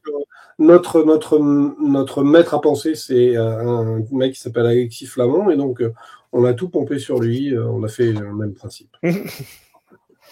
Il est incroyable cet Alexis. Il y a un petit auteur qui en a percé. Ah oui, c'est vrai qu'il est là. Non, flûte. Dans les gardiens silencieux, les joueurs vont devoir prendre des décisions. Et effectivement, à la fin de la campagne, en fonction des décisions qui sont prises, du parti qu'ils vont épouser, les conséquences peuvent être radicalement différentes. Et donc voilà, ça présente bien les 2 ouvrages. Je parlerai un petit peu des quelques goodies supplémentaires après, parce que c'est pas trop le sujet, mais moi j'ai envie de m'attarder justement sur les auteurs et illustrateurs qui ont travaillé sur le projet. Parce que c'est important. Donc, Jean-Marie, donc tu es le chef de projet, coordinateur. Alexis, donc c'est toi qui as pris les gardiens silencieux. Et donc je vois quelques auteurs. Donc voilà, ça nous permet de citer donc Denis Beck, Thomas Le Guariguer, que je connais un petit peu, Didier Guizéric, Sandré Foussa, Frédéric Ménage, Alain Moya, Franck Stora, Géraud Gourjon, Géroger donc, Alain Moya, Franck Stora. Je suis en train de les redire à nouveau. C'est parce que c'est important de les redire 2 fois. Voilà. Joan Lagrange, Philippe Rat, Sarah Verdu, Sébastien Torres, Vincent Communot, Christophe Valla, ou encore Tristan Loeb. Quel casting! Ah, quand même, ouais. Quel casting. Le casting, comme tu dis, ouais. Et il manque Agnès Pernel, qui a travaillé, elle aussi, pas seulement au niveau secrétaire de rédaction et en lecture, mais aussi sur la conception, la co-conception j'allais dire de la chaussée du lac. Mais non, ça c'était la fois d'avant. Du matriarcat d'Olysia. En plus, qui fait partie donc des 6 provinces. Alors, les 6 provinces, très rapidement, tu as Asilian, qui est ma province détestée puisqu'elle est pleine d'araignées, mais je l'ai déjà dit. Tu as ensuite Egonzastan, qui est une fédération très très bordélique.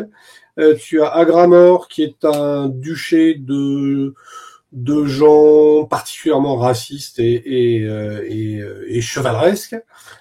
Tu as le matriarcat d'Olysia, qui est donc un lieu qui est géré par les femmes et où les hommes ne sont pas maltraités, mais ont un statut un peu à part. Qu'est-ce qui nous manque? Kaoka, c'est un gigantesque parc d'attractions détenu par des gnomes. Et puis les jardins. Et les jardins de Jadis. Les jardins de Jadis, écrit avec les Choupels. Par Alexis, qui est là, c'est alors là encore, Kaoka, c'est du n'importe quoi, mais Jadis, c'est pareil, c'est du n'importe quoi. Je sais pas pourquoi j'ai confié des trucs comme ça à des gens pareils, parce que Alexis nous a sorti des trucs, c'est incompréhensible ce qu'il a dans son cerveau à lui. Mais bon, c'est comme ça. Mais global, pour terminer sur ce sujet-là des provinces, on n'est jamais que, comme dans la version de base de la Élite, on est sur des choses préexistantes. Alexis en avait parlé très bien de dire que ce sont, dans une précédente interview, ce sont des fils qui ont été à peine esquissés sur les différentes incarnations précédentes, qui font que chaque auteur en charge d'une province n'a que des fils à tirer en disant de ce petit fil, je vais faire une pelote complète, ou de ce petit fil-là, je vais faire juste un bobino, parce que ça m'intéresse moins de développer cet aspect-là ou un autre. Donc on est en cohérence avec tout ce qui a été produit jusqu'à présent, historiquement, depuis 1985. On n'est pas en désaccord. Simplement, comme dans la version de base, on a gonflé les choses et on a raconté plus de trucs. C'est ça qui est sympa en tant qu'auteur, c'est-à-dire qu'on en a assez sans en avoir trop. C'est-à-dire qu'il y a cette base qui existe, qui n'était pas considérablement développée. On a un guide, on a des jalons. Ça existe. Et après, ce qu'il y a de sympa, c'est qu'on va pouvoir, ça sert de tremplin à notre inspiration, où on va pouvoir développer, sans être trop borné, sans être trop dans un carcan. Qui préexisterait, quoi. On a des sources d'inspiration sur lesquelles on va pas. Et c'est pour ça que ça a été si agréable de développer. Et je finis juste sur les personnes qui ont participé sur l'illustration. Parce que oui, bien sûr. C'est important. Donc il y a Thierry Ségur et Anthony Boursier, fidèles, qui reprennent un petit peu ce qu'ils avaient fait. Et les plans des campagnes sont de Mélanie Planquel et les cartes par Jean-Marie Noël. Voilà. Oui, j'ai repiqué au truc. On ne m'avait pas coupé les mains lors de la précédente version de la carte de la Élite que j'avais faite et dont on m'avait globalement pas détesté pour autant. Donc j'ai fait la nouvelle. J'espère que je ne serai pas détesté pour autant. On verra bien. Mais en tout cas, c'est un vrai travail que j'aime de faire de la carto. Et alors, faire de la carto sur la Élite, c'est 2 fois plus agréable. Alors, les ouvrages, comme on dit, alors moi, le seul truc sur lequel je vais peut-être un petit peu insister, c'est la pagination. Pour l'instant, environ, parce qu'il y a des petites choses qui ont été débloquées. Mais donc, on a 172 pages à peu près sur les gardiens silencieux et 248 sur les provinces du Haut-Lac. Donc déjà, on n'est pas sur quelque chose d'aussi mastodonte que la Élite, la première campagne, avec tout ce qui allait avec. Quelque part, c'est plus facile à les prendre en main et à les digérer pour faire jouer aussi, quoi. Est-ce que c'était quelque chose que vous aviez voulu depuis le début? Ouais, Alexis en parle très bien. D'ailleurs, je vais lui laisser en parler du fait qu'on puisse très bien jouer ça sans très bien connaître la Élite. C'est ton moment de gloire. Vas-y, je t'écoute. Ah, je passe à la TV. Maman, c'est pour maman. Regarde. Maman, appelle maman. Magnifique en plus. Oui, ce qu'on a voulu avec ces 2 suppléments, c'est de permettre à MJ de ne pas forcément compulser les 550 pages, mais de pouvoir commencer, sans connaître beaucoup de choses de la Lilith, de présenter simplement peut-être la ville à ses joueurs, hein, les donner un petit peu de base, les données générales, et puis de les emmener rapidement, soit vers l'Altalite, soit vers le lac des Hautes-Eaux, ou inversement, de pouvoir, grâce à ce supplément, c'est ce que je disais tout à l'heure, on va commencer par exemple par, je ne sais pas moi, Kaoka. On va voir la ville principale de Kaoka. Les joueurs entendent parler de Lilith. Il y a une grosse ville là-bas, un petit peu plus à l'ouest. Qu'est-ce que c'est que cette Lilith? Et puis, leur voyage va les amener petit à petit par l'Altalite, tout en apprenant des particularités de la Lilith. Alors oui, il y a un roi Dieu. Vous voyez ce que je veux dire? C'est qu'ils vont petit à petit découvrir la ville tout en progressant vers elle. Et ça, on trouve ça sympa. Donc, voilà, aussi bien le supplément que la campagne nous permet de commencer à jouer très vite sans avoir beaucoup d'informations sur la Lilith, puisque les gardiens silencieux se passent en majorité sur le lac de l'Altalite, même si à un moment donné, il y a un gros scénario qui revient sur la Lilith, mais si vous voulez, on quitte la Lilith pour mieux y revenir. Et la campagne des 6 provinces, c'est la même chose. On garde une influence de la ville, mais on peut commencer à explorer un petit peu ces 6 provinces sans avoir le poids des connaissances nécessaires sur la Lilith. Voilà, je vous avais dit qu'il disait bien tout ça, c'est bien ça. Non, mais j'ai répété. Bah oui, c'est incroyable. Ah non, c'est du chapeau bas l'artiste. Hein. Ah ouais. Non, je suis d'accord. Je suis assez d'accord. Donc non, c'est vrai que c'est comme je disais, hein, je le répète un peu, mais ça c'est le privilège de l'âge aussi pour moi, de répéter régulièrement. C'est effectivement le fait d'avoir des ouvrages plus resserrés en termes de pagination, qui sont quand même plus faciles à assimiler hein, quand on veut faire jouer un peu plus rapidement, quoi, je vais dire. Le projet de la Lilith au départ était capé pour 600 pages. Hein. Quand Black Book m'a branché sur le projet, c'était à environ 600 pages. Et puis très rapidement, quand j'ai commencé à lister les envies que j'avais, les envies qu'ils avaient eux, le nombre de gens qu'on pouvait avoir sur l'ensemble du projet, puis à répartir tout ce qu'on pouvait mettre dans chacune des terrasses, ça c'est très très vite monté. Puis après, c'est ce qu'on a dit tout à l'heure, c'était un peu la fluence du bonheur qui faisait qu'on rajoutait plein de trucs. Voilà. Oui, puis après, quand tu es sur un projet comme ça, c'est peut-être aussi plus jouissif aussi, quoi, hein, quand tu es sur un truc comme ça, quoi. Même sur celui-là, hein, il nous reste des idées qu'on a en stock. J'en ai j'imagine, ouais. quelques-unes ce matin en disant, tiens, quand ça sera fini, on pourra faire ça et ça et ça et ça aussi. Bon, voilà, quoi. C'est normal, c'est notre job d'avoir. Et puis alors, c'est notre job d'avoir des idées. Mais en plus, quand on aime la Lilith, c'est pas difficile d'en avoir plein. Oui, c'est ce que j'allais dire. Ouais.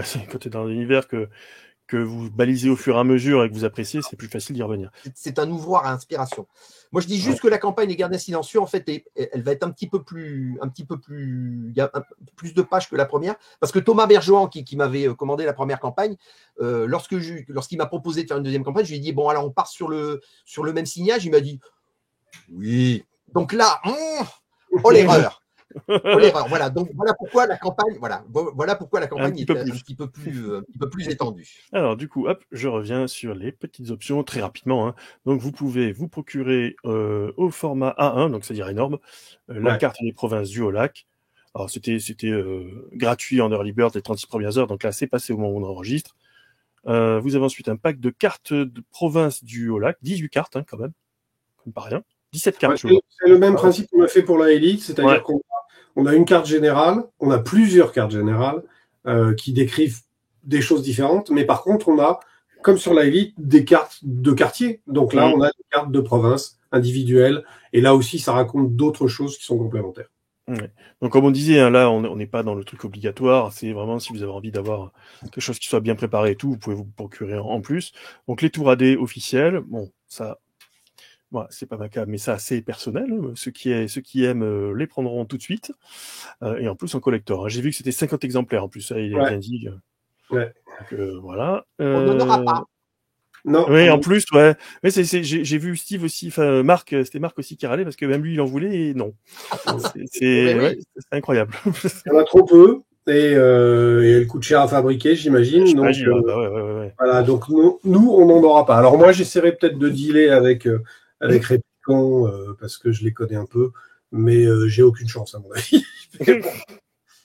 parce que c'est doré à leur fin et tout, enfin le truc assez incroyable. Oui. Et on a donc deux les heureux pledgers, n'hésitez pas à nous envoyer d'envoyer aux auteurs la leur photo exemplaire. de votre AD collector, ça va bien les énerver. Et on a 2 packs de rattrapage pour ceux qui n'avaient pas pris le train en marche à l'époque. Moi, je sais que j'ai fait un Let's Pledge, mais voilà. Donc, tout le pack avec la boîte et tout, sans le recueil de scénar, et pack de rattrapage avec les scénars, mais il n'y a pas tout. Enfin voilà, vous choisissez votre pack si vous souhaitez, pour ceux qui veulent compléter. Les contreparties, comme on disait, 100 balles, 200 balles, boutique. Les objectifs, je rentre pas dans le détail, tout est explosé, il n'y en aura pas d'autres. Non. Voilà. Et ça, c'est bien. Ça, c'est très très bien. De toute façon, c'est déjà le cas hein, sur d'autres financements Black Book et même d'autres éditeurs font pareil. Arrivé à un certain montant, on stoppe les frais, on sait ce qu'on peut produire et on arrête. Quoi. Bon, j'ai tenté encore de soudoyer Black Book ce matin en leur disant bon, allez, mais sinon on pourrait faire ça aussi, et ça a été une fin de non-recevoir aimable, mais sévère. Tu sais quoi, il y a... Et en fait, c'est eux qui ont raison. C'est-à-dire que nous, c'est Monsieur Plus, hein, on en veut toujours plus. Donc, on avait encore, que ce soit Alexis ou moi, puisqu'on en avait discuté ensemble, on avait encore des idées de choses à faire en plus. Mais un peu de sobriété, c'est dans le monde qui nous entoure, c'est pas plus mal. Donc, honnêtement, c'est eux qui ont raison. Je vais dire, parce que moi, je trouve, il manque toujours un truc dans les pledges Black Book. Je l'aurais déjà dit, je sais pas combien de fois. J'espère que vous serez d'accord avec moi, mais c'est, tu sais, quand t'as des aides de jeu, des plans, des machins, une petite pochette cartonnée pour ranger, ce serait pas mal plutôt que du plastique à la con qui est pas bon pour la planète en plus. Bah, je dis ça, je dis rien. Hein.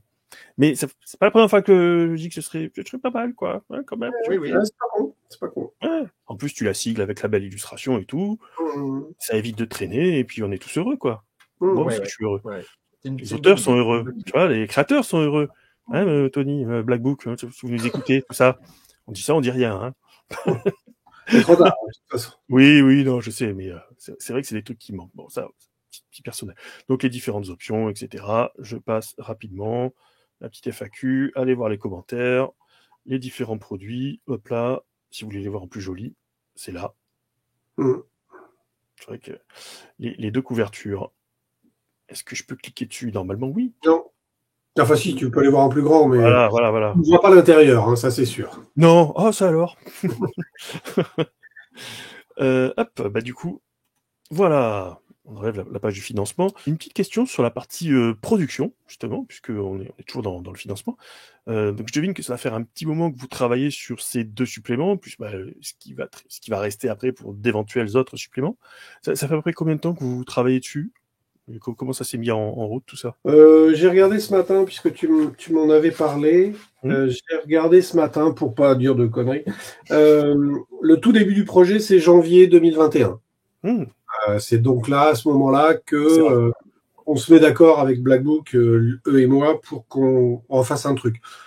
J'ai pas eu l'occasion de le dire, mais il est bien évident que les provinces étaient naturellement dans l'air du temps, puisque tu peux difficilement partir sur une base comme la Élite avec son historicité sans aller jusqu'au bout et sans parler des provinces. Donc, on ne les avait pas mis dans la version précédente parce que il y avait déjà beaucoup de choses.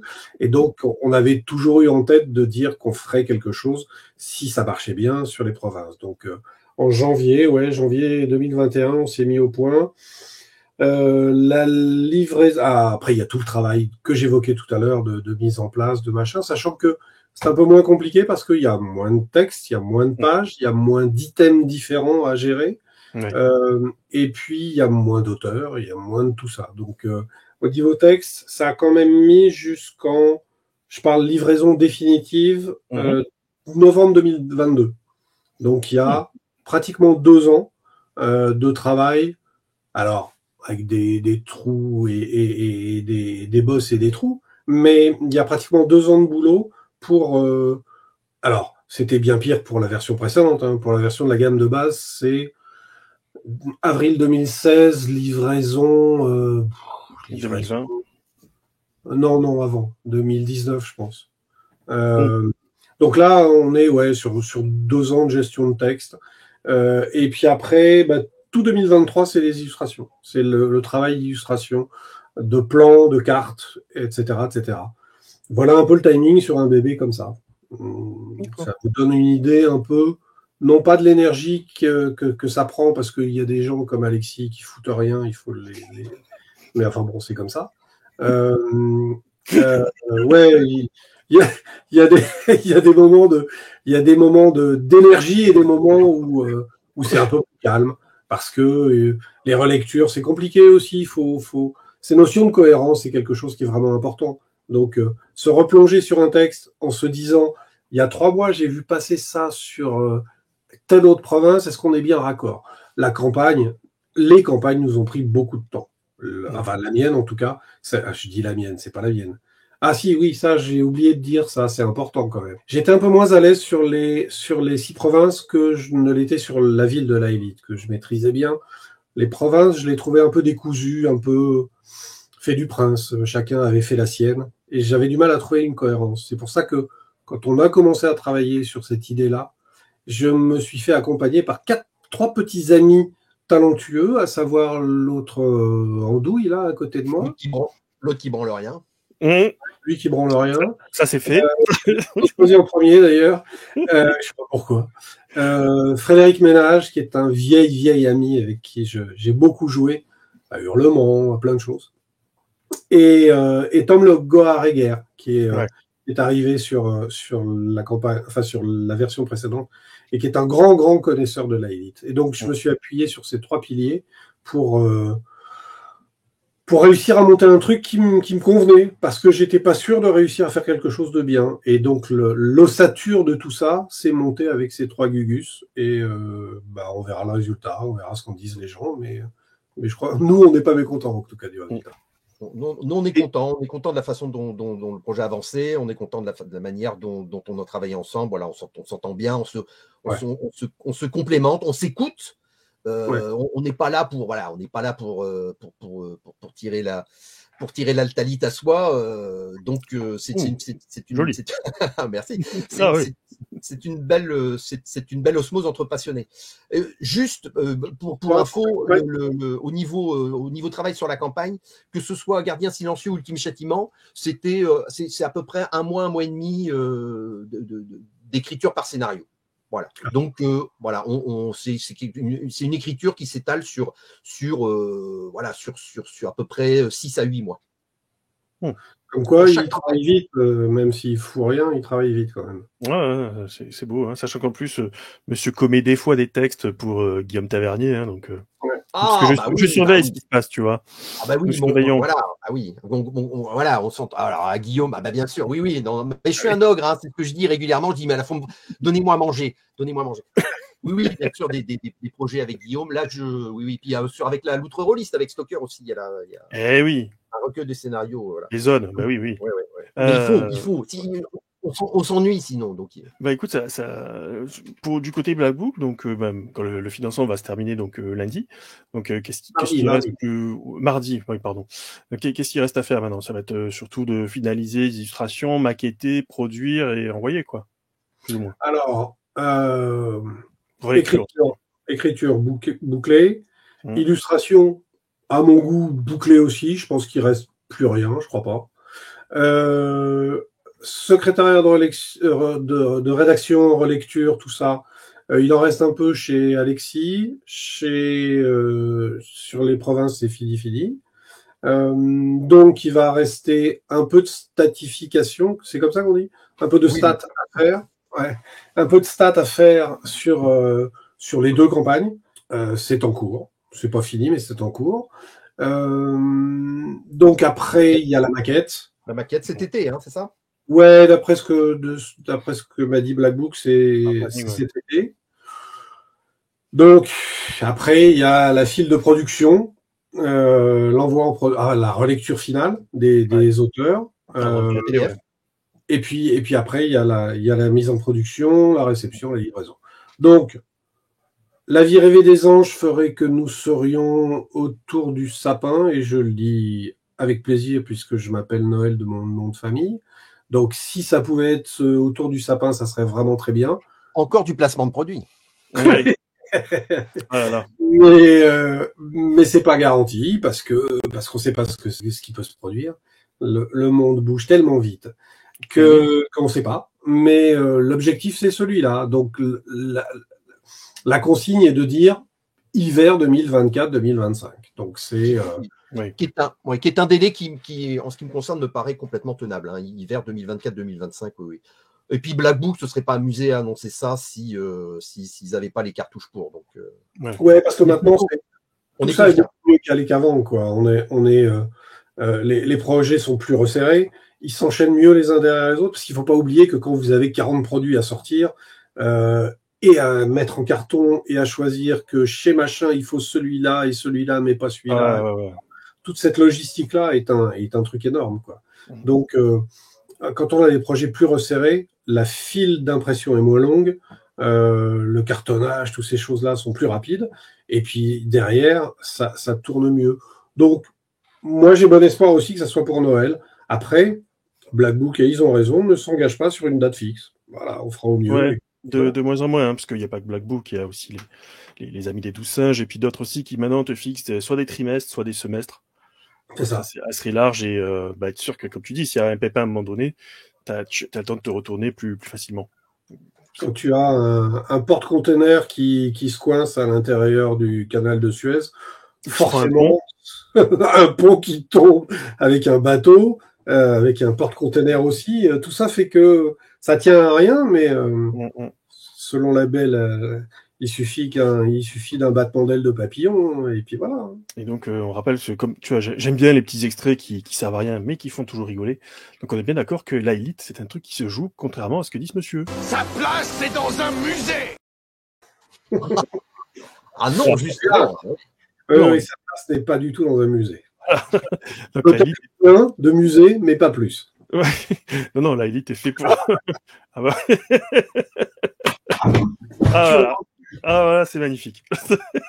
Tu l'auras voulu.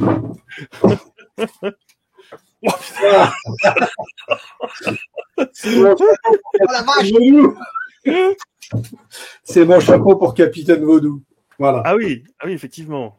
Et il y a quelqu'un qui vient de m'envoyer un SMS ce matin, quelqu'un que j'aime beaucoup, qui m'a envoyé un SMS en me parlant du grand chapelier de la Élite. J'ai trouvé ça très touchant parce que en ce moment, je fais sur ma page Facebook, je fais une photo de moi tous les mois avec des trucs sur la tête et des trucs sur la tête. Parfois, c'est un peu n'importe quoi. Et donc, voilà, grand chapelier de la Élite. J'ai trouvé ça très, très touchant. C'est une belle formule. Ouais, n'est-ce pas, hein écoute, avant de clôturer. Ouais. Oh, bah oui. Maintenant, nous aimerions savoir quels sont vos futurs projets. Dites-nous tout. Encore du La Élite, peut-être, ou autre chose? Vas-y, Alexis, je te laisse. Toi, tu as plein de choses.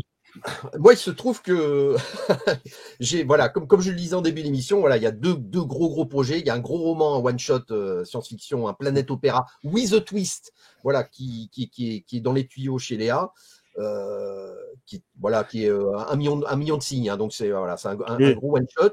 Bon, il y a la campagne Cthulhu qui est terminée depuis quelques semaines, que j'ai envoyé à Marc, qui fait 750 000 signes aussi. Hein, donc c'est une belle grosse campagne Lovecraft, que j'ai eu beaucoup de plaisir à écrire. Il y a avec l'ami Guillaume Tavernier, il y a quelques semaines, qui est sorti, il y a Une journée ordinaire dans un donjon. Ouais, excellent, adoré. On s'est beaucoup amusé avec ça. J'ai participé avec Collective Adventure Roll Time, les petits copains de jeux de rôle, un jeu de rôle pour les enfants dans le milieu des insectes, où les enfants peuvent incarner des insectes. Oui. J'ai participé à l'écriture du jeu de rôle. Je les salue, hein, toutes ces personnes. Il reste à écrire un scénario pour Stalker, pour le recueil de scénarios pour la loutre rôliste. Je l'attends celui-là. Il y a un premier scénario qui a été écrit, qui s'appelle Plaie mouvante, et là il y a un deuxième scénario que je vais commencer à écrire. Et puis avec toujours Guillaume Tavernier, mon complice, avec qui j'ai beaucoup de plaisir à travailler. Guillaume, si tu nous entends, je mens. On aimerait bien continuer sur la ligne d'Austérion et sortir un jeu qui s'appellerait les mystères d'Aubépine, qui mélange du livre dont on est le héros avec un système de cartes, avec un plan de la ville d'Aubépine qu'on va pouvoir comme ça explorer. On va se remettre à l'ouvrage très très vite là-dessus. Ouais, on va le cuisiner à Troll et Légendes de toute façon, vu qu'il y sera. Oh, Et pour toi, Jean-Marie, du coup, donc comme tu disais, il te reste de la matière sur la Elite, donc ça te donne des envies de continuer là-dedans ou tu as d'autres projets du coup? Non, et quand j'entends tout ce qu'il dit, moi, je vais aller me coucher, là, c'est fini. Je peux pas rivaliser. Mes projets, c'est quoi? Alors, j'appelle ça le Tour de France du compagnon rôliste.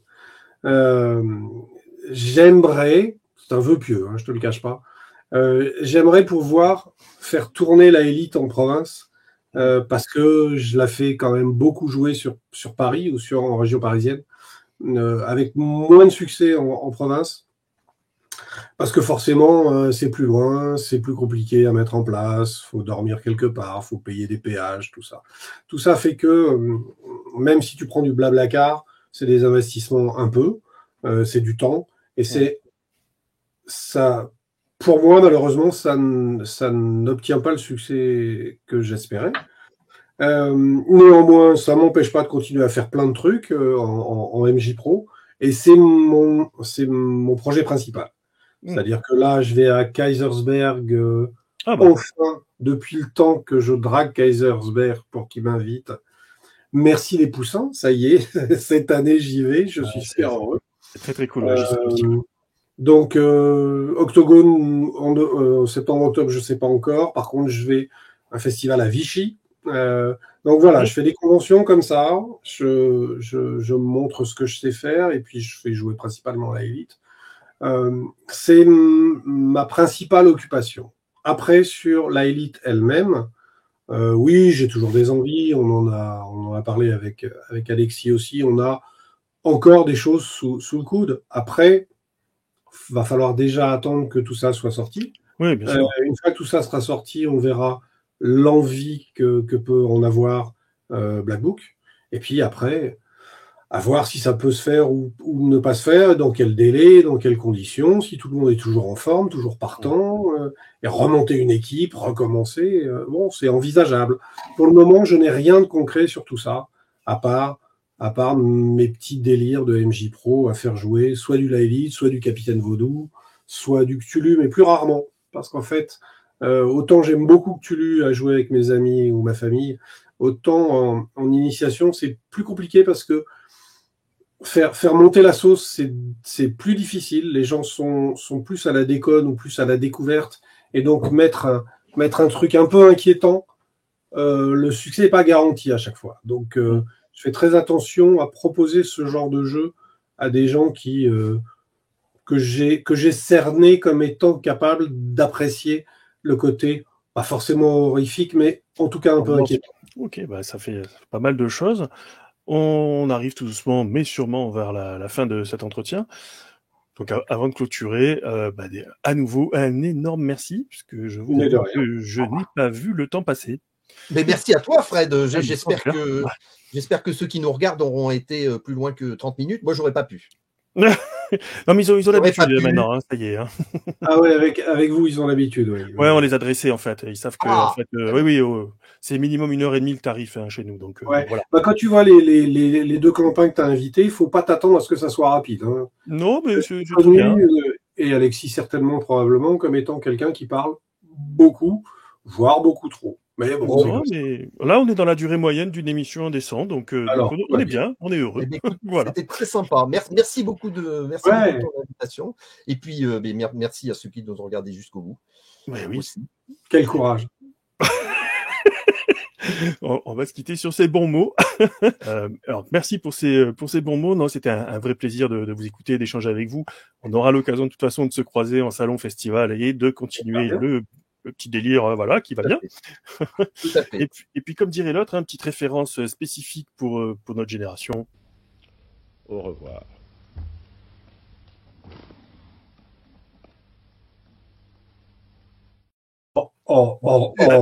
Avec dignité. Voilà, c'est ça. Le premier même de l'histoire. C'était lui. Merci tout plein et à bientôt. Ciao, ciao. Salut. Merci à tous. Des bisous. Ciao.